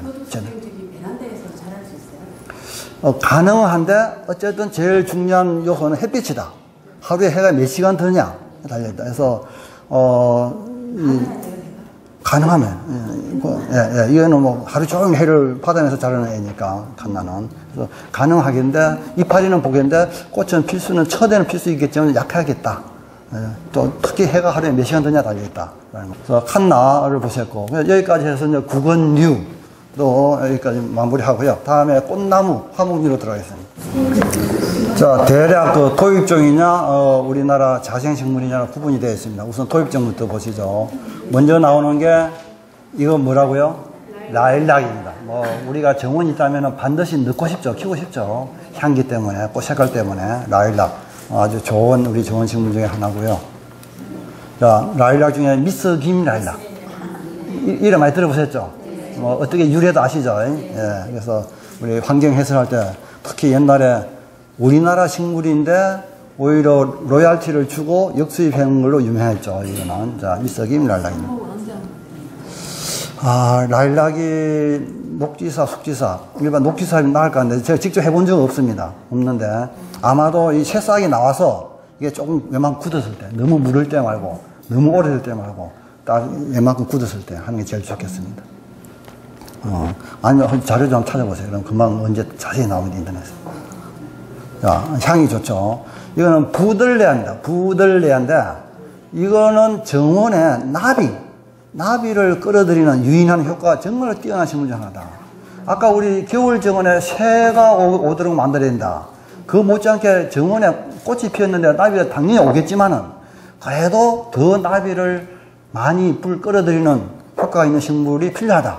그때 이게 부들레아이다 하는 걸로 이용하시면 좋습니다. 자, 수국이 나옵니다. 수국도 마찬가지 아주 중요한 정원식물 중에 하나이고, 자, 이런 이게 나무 수국 종류인데, 자, 수국도 꽃눈이 크게 두 개로 나눌 수 있어요. 꽃눈이 전년도에 오는 수국이 있고요. 꽃눈이 올해 생긴 수국이 있어요. 그에 따라서 전정 시기가 바뀌겠죠. 그래서 확인하고 잘라줘야겠다. 이게 나무수 여름에 피는 거죠. 장미가 나오네요. 장미. 자, 장미도 우리 정원에서는 뭐 필수 우리 화목류죠. 그래서 정말로 전 세계에 희한한 장미가 많아요. 다양한 장미가 많은데 그걸 크게 이렇게 나눕니다. 줄기가 장미 줄기가 한 대 쭉 자라면 큰 꽃 하나가 달리는 거. 그런 걸 이제 영어로 하이브리드 티, HT 장미라고 해요. HT 장미가 있고, 그 다음에 줄기에 여러 개의 꽃이 많이 달리는 게 있어요. 그런 거를 FL, 플로리반다형 장미라고 이야기하고, 그 다음에 작은 꽃이 막 키도 이만하고 작은 꽃이 많이 달리는 게 있어요. 이건 미니 장미. 그 다음에 덩굴 장미. 크게 4가지로 나눕니다. 물론 그 외에도 요즘에 조경용 장미 뭐 해가지고 여러 가지 더 분류가 있는데 간단하게 나누면 4가지예요.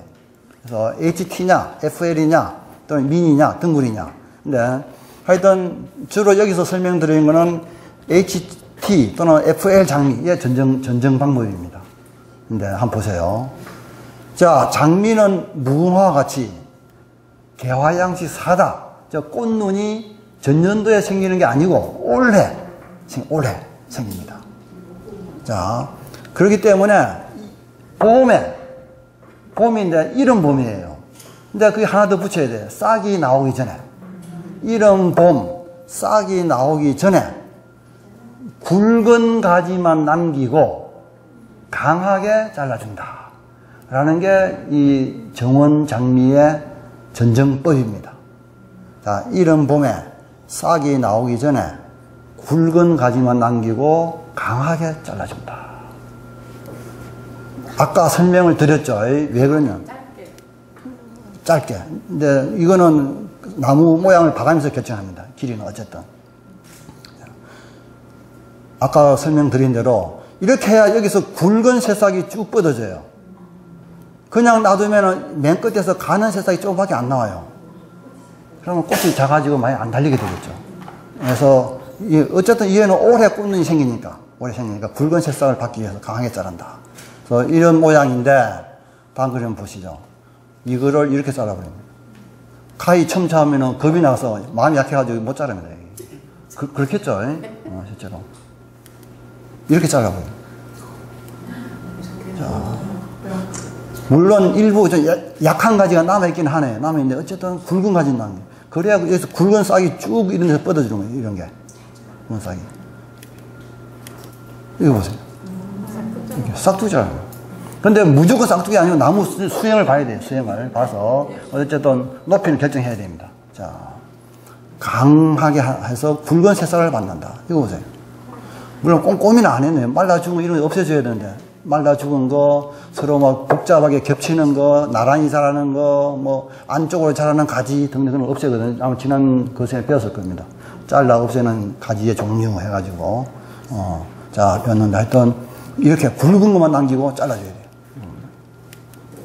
자, 그래서 꽃이, 큰 꽃이 달리는 거, HT 또는 FL은 그렇게 잘라주고, 이거는 덩굴 장미죠. 이거는 사실, 손에 안 대도, 지가 알아서 해마다 꽃이 잘 피어져요. 그러나 이왕이면은 좀 정리해주면 더 좋다. 뒤로도 줘야 되고 해마다. 근데 어떻게 자라냐? 조금 모양이 달라요. 행식이. 같은 장미는 장미인데 이거는 꽃이 원줄기가 굵게 뻗어주고 이 원줄기에서 꽃이 피는 개화지가 나와서 여기에 꽃이 피는 거예요. 이거는 직접 달리는 게 아니고 여기서 작은 개화지가 나와서 꽃이 핀다. 그래서 얘는 꽃을 보고 나서 꽂힌 다음에 이걸 반쯤 잘라주고 또 너무 가지가 빽빽하면 솎아주고 그래서 유인도 해주고 그 정도 해주면 되는데 매년 안 해도 되겠다. 한 2년에 3년에 한 번씩 2, 3년에 한 번씩 해주면 문제가 없다. 그러면 의문이 생기죠. 앞에 장면은 싹이 나오기 전에 이런 것들은 싹이 나오기 전에 일찍 자른다 그랬잖아요. 이것도 물론 봄에 정리해줘도 문제는 없습니다. 그러나 굳이 꼭 이런 봄에 안 해도 되고, 얘는 여름에 꽃 보고 나서 저여름에, 좀 솎아주면서 정리해줘도 되겠다. 라는 이야기죠. 물론 너무 오래돼가지고 병들고 죽어가는 원줄기가 있으면 원줄기는 밑둥부터 잘라버립니다. 이런 식으로. 제거를 해주면 여기 또 새로 새싹을 받아야 되겠죠. 새싹을. 그래서 덩굴장미, 그러나 일반적으로 덩굴장미 손 안 대죠. 그러나 조금 손 대주는 게 좋다. 모양이 흐트러졌다. 또는, 뭐 병든 가지가 있다. 속 가지고, 너무 한쪽에 가지가 많다. 좀 잘라주고, 그런 식으로 조금씩 손을 봐주는 게 좋겠다는 이야기죠. 덩굴장미는. 그래서 장미 형태에 따라서 종류가 좀 다르다라는 이야기고.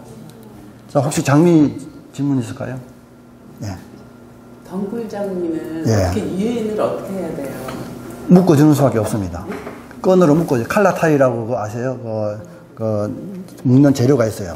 뭐 일반 끈도 좋고 칼라타이라고 사가지고 내가 원하는 방향으로. 그래서 너무 빽빽하다. 두 개를 벌려서 이렇게 해주고 또 여기에 비었다. 그러면 빈 쪽으로 가지고 유인해주고 그래서 끈으로 묶어줘야 돼요. 지지대가 있어야죠. 그렇죠. 이런 울타리가 있어야죠. 이 울타리가 있죠. 지지대에서 반드시 있어야 됩니다. 없으면 모양이 흐트러지겠죠. 그래서 철골로 어떤 짜줘서 하든지 담장에 하든지 지지대가 있어요. 그거 파는 게 있어요? 있죠. 있죠. 다 인터넷으로 한번 뒤져보세요. 뒤져보시고 아까 말씀드린 아까 저 몇 분 말씀드렸는데 파는 인터넷 치면 다 나와요. 그 트렐리서 뭐 울타리 이미 짜져 있는 것도 있고 트렐리서로 해서 구조물이 나와 있는 게 있습니다. 그걸로 올려주면 되죠. 자, 이거는 클레마티스입니다. 클레마티스. 라는데 이런 식으로, 여기 덩굴성 화목류죠. 우리나라 야생화 중에 큰 꽃 의아리, 하고, 뭐, 같은 종류입니다. 클레마티스라는 거. 자, 이렇게 덩굴성으로 키울 수가 있고요. 그 다음 이거는 풍년화입니다. 풍년화. 이 풍년화가 꽃이 잘 피면은 그 해 풍년이 된다. 그래서 풍년화입니다. 뭐, 농담인데요. 이거는 눈 속에서 피었는데 눈이 왔다. 피었는데 눈이 온 거죠. 근데 흔히들 뭐 빨리 핀 거를 강조하기 위해서 눈 속을 눈을 뚫고 꽃이 피었다 그런 얘기 하는데 이거는 그게 아닙니다. 얘가 피었는데 눈이 온 거죠. 어쨌든 그만큼 빨리 핀다. 봄에 빨리 핀다. 이파리가 나오기 전에 꽃이 먼저 핀다. 그런 이야기가 되겠죠. 개화양식 1에 속한다. 보고, 그 다음에 자생종으로 들어가죠. 자, 개나리입니다. 흔히 많이 키우는 거죠. 키우기도 쉽고 잘 자랍니다. 개나리는 그런 모습, 이런 모습이 제 모습이에요. 그리고 전정은 꽃을 보고 나서 잘라줘야 된다. 근데 가을에 잘라버리면 봄에 이런 모습이다. 너무 형편없잖아요. 그죠? 개나리를 키우는 목적이 안 맞아요, 이거는. 안 맞죠. 그래서 주의해야 되고, 혹시 가을에, 요즘에도 가을 자른 데가 있어요. 그럼 여러분 말려야 돼요. 이러시면 안 됩니다. 봄에 꽃 보고 나서 자릅시다. 말려줘야 돼요, 실제로. 물론, 통행에 방해가 된다. 그러면 조금 일부 자를 수는 있겠죠. 그러니까 이렇게 자른 걸 잘못한 거죠. 가을에 잘라버리면 안 돼요. 하여튼 문제가 있는 거죠. 이런 식으로, 이거는 개나리 종류가 좀 달라요. 우리나라 개나리, 이게 처지는 개나리고, 이건 직립성 개나리예요. 기를 수 없어요? 가능하죠. 근데 이런 개나리는 좀 힘들어요. 앞에서 보는 이런 개나리는. 이게 왜, 이게 잘 안 되네. 자, 이런 건 쉽지 않아요. 그러나 그 개나리 종류 중에, 우리나라 도입원태 있을 텐데, 직립성 개나리가 있습니다. 직립성 개나리가 전정을 여러 번 해가지고, 오랜 기간에 여러 번 해가지고 이런 모양을 만드는 거죠. 그래서 직립형 개나리인데, 이거를 다음날 보니까 이렇게 해놨더라고요. 이렇게. 그래서 이거는 나도 즐겁지만은 우리 지나가는 행인들께 웃음을 성사하기 위해서, 그죠? 하는 거죠. 그래서 이런 게 바로 꽃을 키우는 마음이 아닌가. 여러분들도 꽃은 나를 위해서 심지만은 다른 사람을 위해서 꽃을 심는 마음, 가꾸는 마음을 가지면 좋겠다. 그런 생각이 듭니다. 자, 꽃사과 나무인데요. 근데 이 꽃사과 이 종류는 이 나무 옆에 심으면 안 돼요.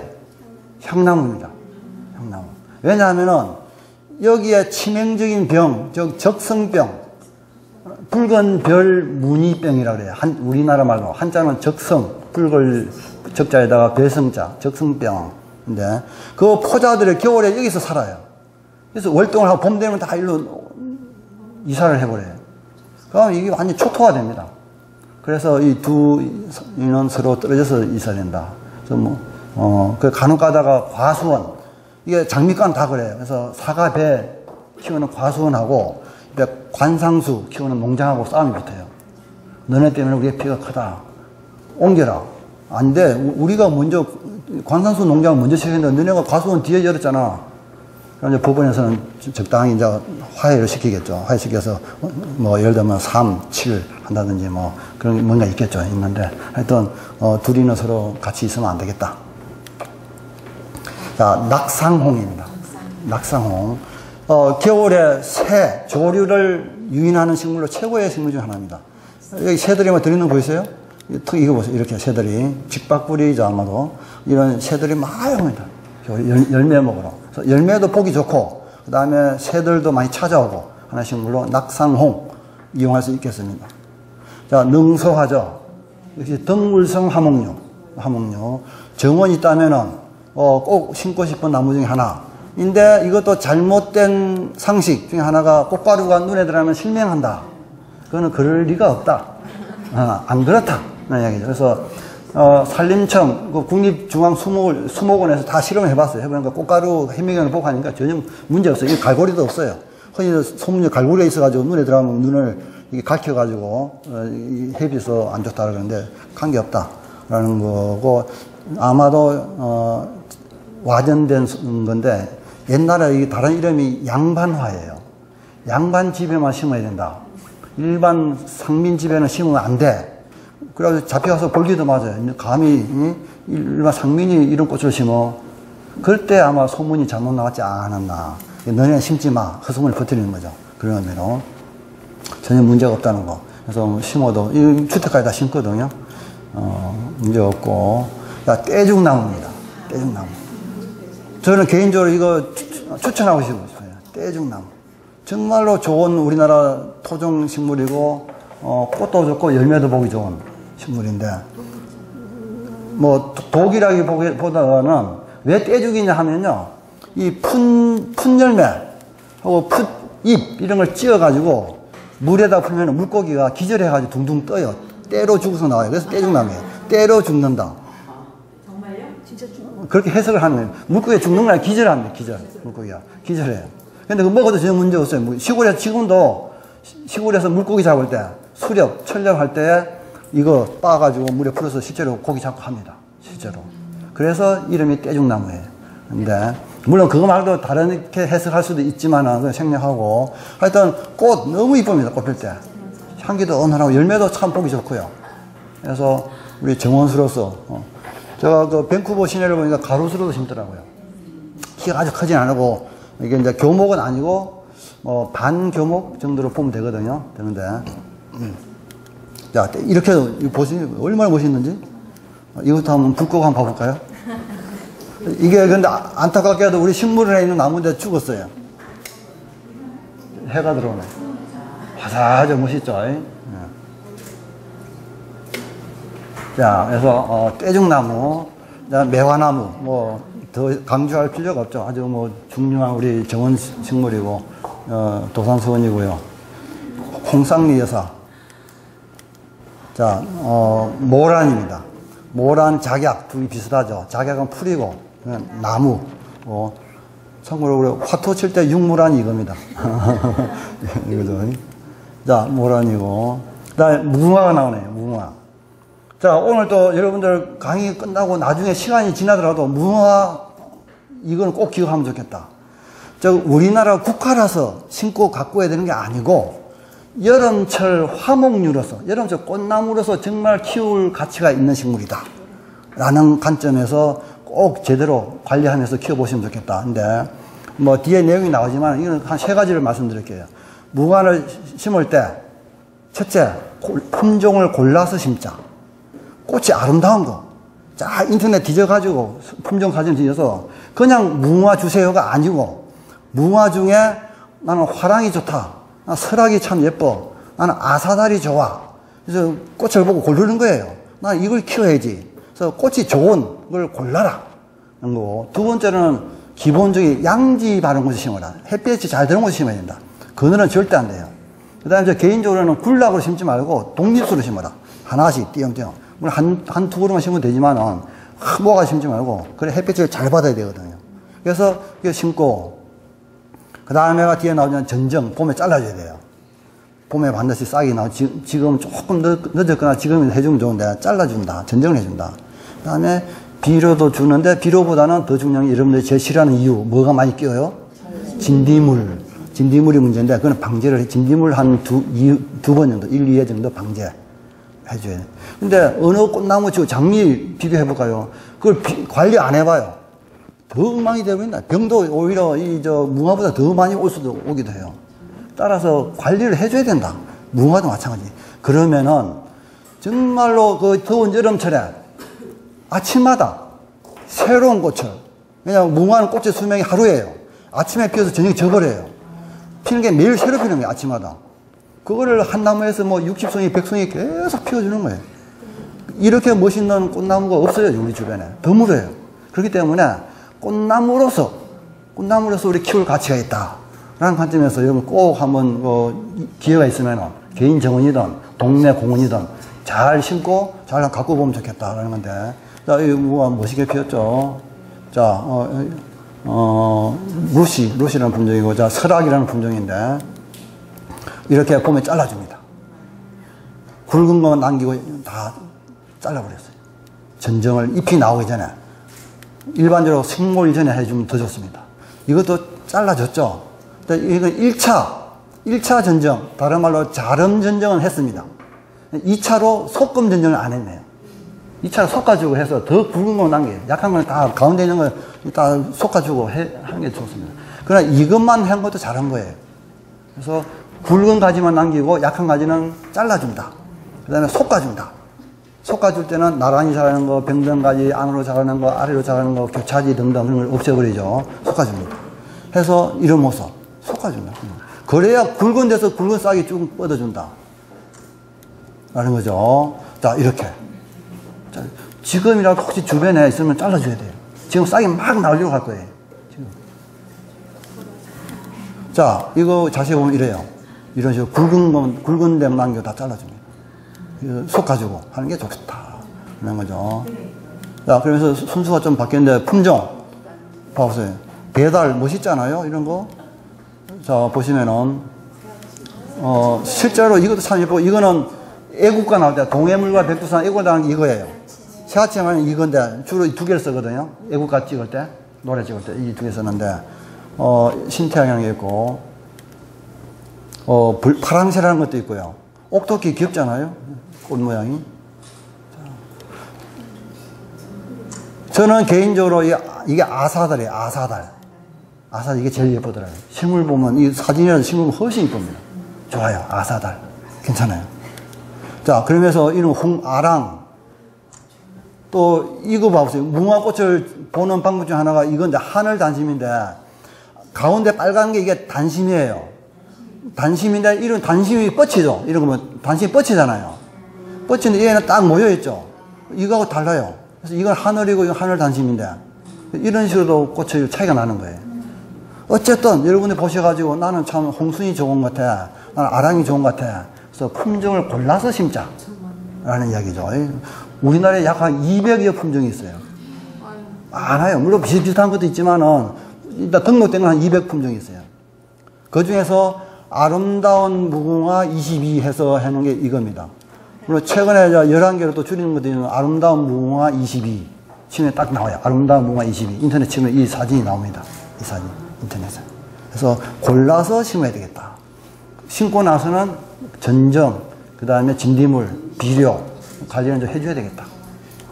라는 거죠. 자, 그래서 아사달이고, 이거 보세요. 제가 수원시, 어디 골목에서 찍은 건데, 아침에 한 60일 내지 한 거의 90일까지 물이고, 60일 이상, 한 80일 정도. 아침마다 새로운 꽃이 피워주는 거예요. 딱 이게 새로 핍니다. 매일 아침에 새로운 꽃입니다. 자, 이거는 아마도 잘 모르겠습니다. 여러 가지 좀 대조를 해봐야 돼요. 색깔이 잘 안 보이네. 아마도 새아침 영광 그런 쪽이에요. 가장 많이 흔한 게 새아침 영광 그런 거예요. 자, 우리 애국가 부를 때 나오는 거. 자, 그래서 이런 정원용 화목으로서 키워보자라는 이야기고. 유달령 박사님, 혹시 들어본 이런 아시는 분 있죠? 이미 돌아가셨는데, 이분이 제자인 염도희 교수님이고, 이분은 또 저의 지도 교수님입니다. 근데, 유달령 박사님 지금 대전 현충원에 애국지사무역에 있는데, 우리나라 독립운동 하셨고, 또 수필, 50년대 대한민국의 최고의 에세이를 쓴 분이 이분이에요. 그래서 책도 엄청 팔렸고. 근데 주로 이제 농민운동, 우리가 제일 못 살 때니까 우리 농업으로 우리나라가 부강하자. 운동을 일으킨 분이 덴마크 영향을 받아가지고. 근데 여러 가지 업종 중 하나가 무궁화. 아무도 신경 안 쓰는 무궁화를, 뭐 사비를 틀어가지고 무궁화를 연구한 거예요. 아주 이분한테 이제 또 넘겨서 연구를 시키고 했는데, 이분은 근데 올해 천수를 누려서 95세, 6세가 사셨어요. 이분은 46세 교통사로 돌아가셨어요. 46세. 서울대 교수로 있다가, 학생들 가을에, 농활이라죠, 농활. 데리고 가서 다 배치해놓고 회의 때문에 차 타고 올라오다가 경부 고속도로 상에서, 무면허, 음주, 덤프 트럭. 차가 받쳐가지고, 정말 아까웠게, 일찍 돌아가신 분인데, 근데 그 46세에 돌아가셔도 논문을 모으면 논문이 이만큼 있어요. 논문집을 만드는데. 그 정도는 왕성하게 연구했던 분이에요. 어쨌든 이제 무궁화. 두 분이 우리나라 무궁화를, 오늘날 무궁화를 만든 분이다. 기초를 잡은 분이다. 근데 다행히 오늘 조금 시간이 돼서 말씀드리네요. 자, 좀 빨리 해서. 하와이 무궁화입니다. 훨씬 화려하죠. 멋있고. 이 하와이 무궁화고요. 그 다음에 배롱나무죠. 뭐, 이거 아까 말씀드린 개화양식 살아서 원칙은, FM은 봄에 싹 나오기 전에 끝에 좀 잘라주고 솎아주고 하면 훨씬 좋아요. 실제로. 안 해도 매년 이렇게 피더라고요. 피는데 해주면 더 잘 핀다. 분명합니다. 분명한 거고. 너무 강하게 짜지 말고 적당히 끝을 이제 죽은 거 위주로 잘라줘야죠. 자, 이런 배롱나무인데, 자, 뭐 꽃을 확대한 거고요. 자, 뭐 흰 색깔도 있고. 자, 이거는 또 별명이 있어요. 자, 원숭이도 미끄러지는 나무다. 별명이. 워낙 숲이가 매끈매끈해요. 깨끗하고. 그 나무 잘 타는 원숭이도 미끄러져요. 그 다음에 두 번째로는 이거는 간지럼 나무다. 간지럼 타요. 이게 겨드랑이 간지르면은 떨어요. 간지러워가지고. 실제로. 여러분들 주변에 혹시 한번 해보세요. 근데 잎이 많이 나온 상태는 아니고, 잎이 이런 좀 없을 때, 늦가을, 겨울, 또 이런 봄에. 실제로 가가지고 이렇게 하면은, 이 끝까지 실제로 움직입니다. 근데 이거는 과학적으로 설명을 못해요. 텔레비전 몇 번 나오고 했어요. 여러분들 바람 없을 때 한번 테스트 해보세요. 주변에 배롱나무 있으면은 해보시기 바랍니다. 자, 그래서 간지럼 나무 또는, 원숭이도 미끄러진다라는 거. 우리나라에서 여름에 남쪽에 가면 어디 가나 많이 볼 수 있는데, 전남 담양의 명옥헌, 배롱나무 정원으로 가장 유명합니다. 혹시 여름에 갈 일이 있으면 꼭 한번 들러보시기 바랍니다. 자, 그 다음에 목련 그러는데 정확한 이름은 백목련이에요.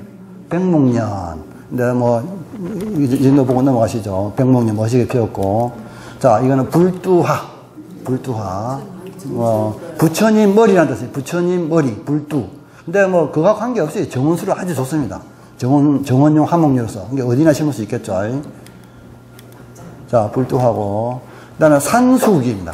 산수국. 아까 소나무 밑에 들어갈 수 있는, 또는 소나무뿐만 아니라 큰 교목, 밑에 관목으로 넣을 수 있는 좋은 나무 중에 하나가 이 종류예요. 일반적으로 교목의 그늘에 되는 풀 종류는 많아요, 초보는. 그러나 목보는 그렇게 많지 않습니다. 진달래, 산철쭉 되고, 산수국 됩니다. 산수국 되는데. 그래서 초여름에 꽃이 피거든요. 참 보기 좋고. 그러면서 이것도 재미있는 이야기, 스토리가 있어요. 이 사진, 혹시 공부하신 분들은 어디서 설명 들었을 텐데, 이건 꽃이 크게 두 종류예요. 가운데 이게 진짜 꽃이에요. 겉에 이거는 헛꽃이에요. 가짜 꽃이에요. 암수 수술이 없어요. 그런데 얘가 가운데 꽃이 수정이 돼서 종자가 맺히면은 이 헛꽃이 180도 뒤집어버립니다. 원래는 이렇게 해서 이게 뒤집은 거예요. 이렇게 해서 이게 180도 뒤집어버린 거예요. 여기 보시면 반쯤 뒤집은 거 보여요? 지금 뒤집는 중이에요. 왜 그러냐?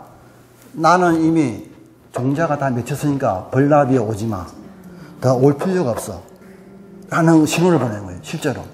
이게 자연계에서 에너지를 내뿐만 아니라 상대방도 아끼게 해주는 배려죠. 배려인데. 그래서 실제로 가운데가 수정이 돼가 종자가 맺히기 시작하면 이게 다 뒤집어져서 더 이상 오지 마. 라고 보내주는 거죠. 그런 식으로 할 때 환경 생태 해설에 많이 이용되는 꽃입니다. 색깔이 변하는 게 그래서 그건가요? 뭐 살짝 변하죠, 살짝. 근데 색깔보다는 형태로 바꿔보면 곤충들이 볼 때 여기는 누가 보이는데 뒤는 잘 안 보일 거예요. 자, 산수. 자, 철쭉 중에 산철쭉입니다. 산철쭉. 우리나라에서 공원에, 정원에 많이 심는 산철쭉. 지리산 바래 보이고요. 자, 산철쭉은 잎이 나온 다음에 꽃이 피는데 꽃을 보고 나서 꽃이 진 후에 이렇게 전정을 해줍니다. 해주면은 내년 봄에 이거 멋있게 또 이런 그림이 그려진다라는 거죠. 굳이 뭐 이렇게 둥글게 깎을 필요는 없는데 이렇게 할 수도 있다. 자, 조팝나무죠. 하여튼 올해뿐만 아니라 최근의 경향이 꽃의 개화 순수가 없어져 버렸다. 옛날에는 차근차근 피었는데 이거 한꺼번에 이거 심지어는 옛날에 5월 초로 봐야 되는데 벌써 뭐 다 피기 시작해요. 한꺼번에 다 피어버려요. 온도가 갑자기 올라가니까 그런 거예요. 근데 하여튼, 뭐, 개화 양식이 이에 속한다고 볼 수 있죠. 자, 이파리에 칼라가 있는 황금조팝이라고 하는 거고, 진달래가 나오네요. 자, 우리나라 상가들에 많이 있죠, 진달래. 근데 이거 진달래 중에서 칼라가 아주 특이한 겁니다. 보통 진달래가 이래요. 이거 다르죠? 근데, 이거는 자세히 보면 살짝 어두운 느낌. 그러니까 그 자주색이 살짝 들어있어. 바이올렛 컬러가. 근데 이거는 아주 화사하게 밝은 색깔이에요. 이런 게 앞으로 개발 가치가 아주 높습니다. 새로운 품종으로. 왜냐면 이거보다 훨씬 눈에 띄죠. 이게 정원에 이게 있는 게 천지차이예요. 그래서 앞으로 이런 것들을 많이 선발하고 개발할 필요성이 있다. 혹시 이런 데 산에 다니다가 색깔 좋은 진달래 있으면은 저한테 켜면 안 돼요. 큰일 나요. 큰일 나고. 저한테 전화해서 좋은 게 있는데 한번 교수님 보실래요? 같이 봐. 진짜 좋으면 품종으로 개발하면 돼요. 해서 나중에 수익금은 1대1로 나누고. 이런 게 앞으로 품종화 가능한 거예요, 품종화. 그냥 산에 어디 숨어 있지만은, 개발해야 돼요, 앞으로. 자, 진달래 중에 이런 색깔, 좀 색깔 특이한 것들이 있어요. 그런 것들 앞으로 품종으로 만들어야 되겠다. 제 앞으로 희망상 꿈 중에 하나가 우리나라 정원에, 개인주택에 이렇게 진달래가 이렇게 생겨지는 거예요. 진달래. 옛날에 시골에서 네. 산에서 캐와서 마당에 심었는데 다 죽더라고 진달래. 진달래가 이 시기 비교적 까다로운 편. 산철쭉은 잘 되고 이 시기 잘 되고 진달래 철쭉 나무는 좀 까다롭고 캐올 때 흙을 많이 가져와야 돼. 그 흙을요. 균이 있어야 되거든요. 그다음에 뿌리를 잘 살려야 돼요. 진달래가 이 작은 뿌리가 있는데 그게 그게 다시 끊어지고 하여튼 뭐 건조에도 약하고 한데 흙을 많이 붙여가야 돼요. 그런데 네. 숲 같은 경우도 색깔이 토양이 산성이 가을성이가 그렇죠. 발현이 다르잖아요. 그렇죠. 이런 꽃들도 그래요? 일반적으로 안 그래요. 수국이 왜 유명하냐 하면은 꽃색은 우리 이제 뭐 유전적으로 얘기할 때 그거는 질적인 형질이다 그래요. 양적인 형질은 키가 크다, 가지가 많다, 이파리가 크다. 그냥 양적인 형질이에요. 근데 꽃색은 질적인 형질이에요. 질적인 형질은 환경 영향 거의 안 받아요. 환경 영향을. 그게 그래서 질적인 형질인 거예요. 따라서 분류할 때도 그걸 기준으로 하고. 근데 남녀 그런 것도 이런 그런 건 유전적 차이니까 뭐 일종의 근데 그거 보고 질적이라고 하기는 어려운데 예, 좀 다른데 식물에서 꽃 이런 건 질적인 형질이고 키라든지 몸무게 이런 건 양적인 형질이 되는데 이제 일반 꽃들은 그래서 환경 영향을 조금 받죠. 뭐 빛이 약하다. 색깔이 좀 비슷하고 변하는데 그러나 수국은 특이하게도 pH에 따라서 영향을 크게 받아요. 그래서 유명한 거죠. 그래서 토양의 pH에 따라서 꽃색이 변한다. 산성 토양에서는 청색꽃. 다른 꽃들은 같은 종류인데 색이 다른 거예요? 그렇죠. 유전자가 달라서. 예, 그래서 품종의 특성이 다른 거예요. 그렇게 봐야 돼요. 예. 자, 어쨌든 앞으로 이제 물론 이제 이식 문제, 맛은 옮김이 잘 안 된다. 근데 이거 뭐 농장에서 이런 화분에 키우면은 뭐 옮기 심는 문제 없겠죠. 토양 문제 좀 더 연구를 해야 돼 앞으로 연구를 해야 되는데 이렇게 얼마나 멋있습니까? 그죠? 그래서 이렇게 앞으로 이용을 해야 되겠다라는 거. 자, 참꽃나무인데 제주도 참꽃나무입니다. 한라산인데 우리 여기서도 잘 돼요. 전혀 문제 없이 잘 되는데 이런 모습 봐보세요. 우리 신구대 식물원에 자라고 있는 참꽃나무예요. 그래서 이거 뭐 멋있죠? 그래서 정원이 있다면 이런 참꽃나무 심어볼만 하겠죠. 자, 그 다음에 또 산에 있는 철쭉나무라는 거예요. 흔히 철쭉꽃은 철쭉나무인데 저는 개인적으로 이것도 정말로 앞으로 많이 개발돼서 이용해야 되겠다. 경복궁으로 기억나는데 멀리서 땡겨 찍어가지고 허리인데 멋있죠. 정말 아주 화사하게 색깔 진하지도 않으면서 은은하면서 멋있어요. 이런 게 우리나라 야생화 자생식물이고 철쭉나무예요. 이런 거 앞으로 많이 이용하도록 우리 저 학교 연구지에 있는 분들도 개발 노력해야 되고, 또 우리 일반 정원사 가드너 분들도 이왕이면 우리나라 토종식물 중에 진달래, 철쭉나무 이런 심어보자. 이게 개념이 있어야 되겠죠. 흔히 이거는 이제 소백산 철쭉제 할 때 있는 그겁니다. 소백산에 있는. 자, 근데 팥꽃나무라는 게 있고요. 흔히 보는 거죠. 팥꽃나무. 자, 그 다음에 이제 황매화 있고, 자, 그 다음에 마지막으로 희열이입니다. 희열이. 우리나라 야생식물이죠. 희열이. 역시 잎이 나오기 전에 꽃이 먼저 피죠. 이런 것도 키가 안 놔두면 계속 잘 올라가거든요. 확 쳐가지고 키를 낮춰야 돼요. 잘 나와요. 꽃 보고 나서 키를 전정을 해서 관리가 필요하다. 자, 희열이. 이거. 그래서 이제 그 전체 사진을 봤고요. 여기서 우리가 오늘 본 게 1년초, 숙건초, 구건류, 그 다음에 화목류 봤어요. 사람을 형성하는, 사람 인체에 비유를 해서 각 역할을 부여할 수 있겠다. 그래서 사람으로 치면은, 사람이 되려면 제일 먼저 골격이 있어야 돼요. 골격은 정원수 또는 교목, 화목류, 백목류라든지 벚나무, 그런 거 크게 자라는 거. 그러니까 골격을 짜는 거예요. 골격이 제일 중요해요. 골격 한번 잘못 짜놓으면은 돈 많이 들어요. 그죠? 특히 나무 옮겨 심으려면 잘라버려도 해도 돈 엄청 깨집니다. 그래서 신중하게 골격을 잘 짜야 돼요. 큰 나무를 가지고, 교목을 가지고. 그 다음에 사람이 골격을 짰으면 살을 입혀야 돼요. 살 입히는 거는 관목이 한다. 기장은. 골격 큰 교목 밑에 채워주는 역할로 관목을 가지고 살을 입힌다. 그래서 살이 입혀졌으면은 그걸로 사람이 완성된 게 아니죠. 그 다음에 뭘 입어야 될까요? 옷을 입어야 돼요. 옷을 입히는 건 숙건초예요. 숙건초, 구건류를 한다. 그래서 이런 말이 있습니다. 진정한 가드너의 실력은 숙건초를 어떻게 쓰냐, 활용하냐에 달려있다. 실제 숙건초를 잘 써야 돼요. 옷이 날개예요. 그래서 이 정원의 특징은 또 계절마다 숙건초가 표현해 줍니다. 거기서 다양한 숙건초를 써가지고 멋있게 조성할 필요가 있다. 그 다음에 그러면 요즘 세상에 옷만 입어서 끝납니까? 마지막으로 뭘 해야 될까요? 마지막으로 화장이에요. 화장을 해야 돼요. 그렇죠. 우리 남자든 여자든 화장 안 하면 안 돼요. 그래야 최종 마무리가 되는 거예요. 그런데 화장은 뭐 1년초예요. 1년초. 화장은 내 마음대로, 내 기분에 맞추어서. 저 1년초는 계절별로, 봄이 왔구나, 여름 됐네, 가을이 됐네, 마음대로 바꿀 수 있고, 내 기분이 아주 밝은 걸 하고 싶어. 내 기분대로 아주 빨간 걸 하고 싶어. 내 마음대로 할 수 있어요. 화장도 그렇고, 이 정원 마무리도. 그래서 그 비율을 어떻게 하냐는 설계하기 나름이지만은 또 교목으로, 관목으로, 숙건초, 구건류로 틀을 짜놓고, 그 다음에 1년초 비율을 신중히 해야 되는데, 내가 시간이 많고 예산이 많으면은 1년초 심는 비중을 많이 하면 돼요. 노력이 많이 들어요. 숙건초하고 그런 건 한번 심어 놓으면 오래 가기 때문에 노력이 덜 드는데, 1년초는 그때마다 1년에 서너 번은 바꿔줘야 돼요. 돈도 많이 들어요. 그래서 내가 시간과 예산이 충분하면은 1년초 면적을, 화장 면적을 넓게 하고, 아니면 좀 좁게 해서 그때 기분에 맞춰서 정원을 가꾸게 한다.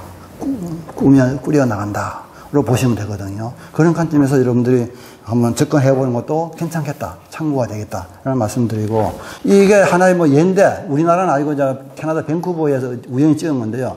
개수나무, 오늘 개수나무 말씀하셨는데, 개수나무 이게 교목이죠. 크게 키우면 교목이에요. 너무 크게 키워도 안 되겠죠. 정원에서는 너무 나무가 크면은 집의 기운을 누른다는 거, 우리 동양적인 기철학이 있는 거예요. 그래서 적당히 세력 조절해가지고 너무 크지 않도록 조절해줘야 될 거예요. 자, 또 교목을 이용하고, 그 다음 관목, 이런 것들, 만병초라든지, 무궁화 종류라든지, 또 뒤에 이런 관목들을 이용합니다. 배경을 대략 만들고, 그 다음에 숙건초, 비비추, 그 다음에 붓꽃 종류죠. 비비추고, 이건 원출이에요. 이런 것들, 고사리 종류, 이용하고, 이런 부분적 이런 데로, 여기는 1년초 비중이 낮은데, 1년초를 가지고 이제 좀 계절별로 꽃을 1년초 심어주고, 하면 그냥 어렵게 생각 안 해도 그냥 교목은 뒤에 배경으로, 그 밑에 관목, 그 다음에 숙건초 주변에 앞쪽에, 그 다음에 좀 부분적으로 1년초, 그렇게 접근을 하면 되겠다라는 거죠. 그래서 이런 관점에서 한번 보시는 것도 괜찮고요. 뭐 이거는 뭐 그냥 참고 그림인데 뭐 도로변의 화단도 뭐 이렇게 갈 수 있지 않겠나. 그러면 누가 해야 되나. 여러분들 같이 배운 분들이, 가드너들이 도로변 화단을 좀 화려하게 간 거죠. 여러 종류 섞어 심어가지고 자연스럽게 심은 거죠. 갈 수도 있고. 그 다음에 특히 이 그림, 이게 아마 저기 경기도 용인시 어디 아파트 단지의 공동체 정원이에요. 아파트 주민들이 공동으로 모여서 조성하는 정원인데, 매석금도 많이 나오고 상도 많이 받았는데, 그래서 여러분들도 이 시흥시에서 아마 이런 프로그램을 하는 이유가, 뭐 여러분이 자부담 얼마 했는지 잘 모르겠지만, 어쨌든 시흥시의 가드너를 양성해서, 첫째는 여러분들 정원을 위해서 하겠지만, 두 번째는 이왕이면은 동네, 골목 내지 동네, 또 아파트에서 몇 사람 모아가지고 공동체 정원 만들어서 한 꾸며보고 하면은 훨씬 더 사회적으로도 좋고, 또 경감도 좋아져서, 우리 뭐 시흥시뿐만 아니라 대한민국 전체가 더 아름다운 정원으로 가득 찬 도시가 되지 않을까, 그런 생각이 듭니다. 그런 관점에서 우리 배운 거를 잘 활용하시면 좋겠다, 그런 생각이 들고요. 마지막으로 하여튼 이런 뭐 아름다운 꽃이 많이 심기면 좋겠다. 오늘 수업은 여기까지 하겠습니다. 수고하셨습니다.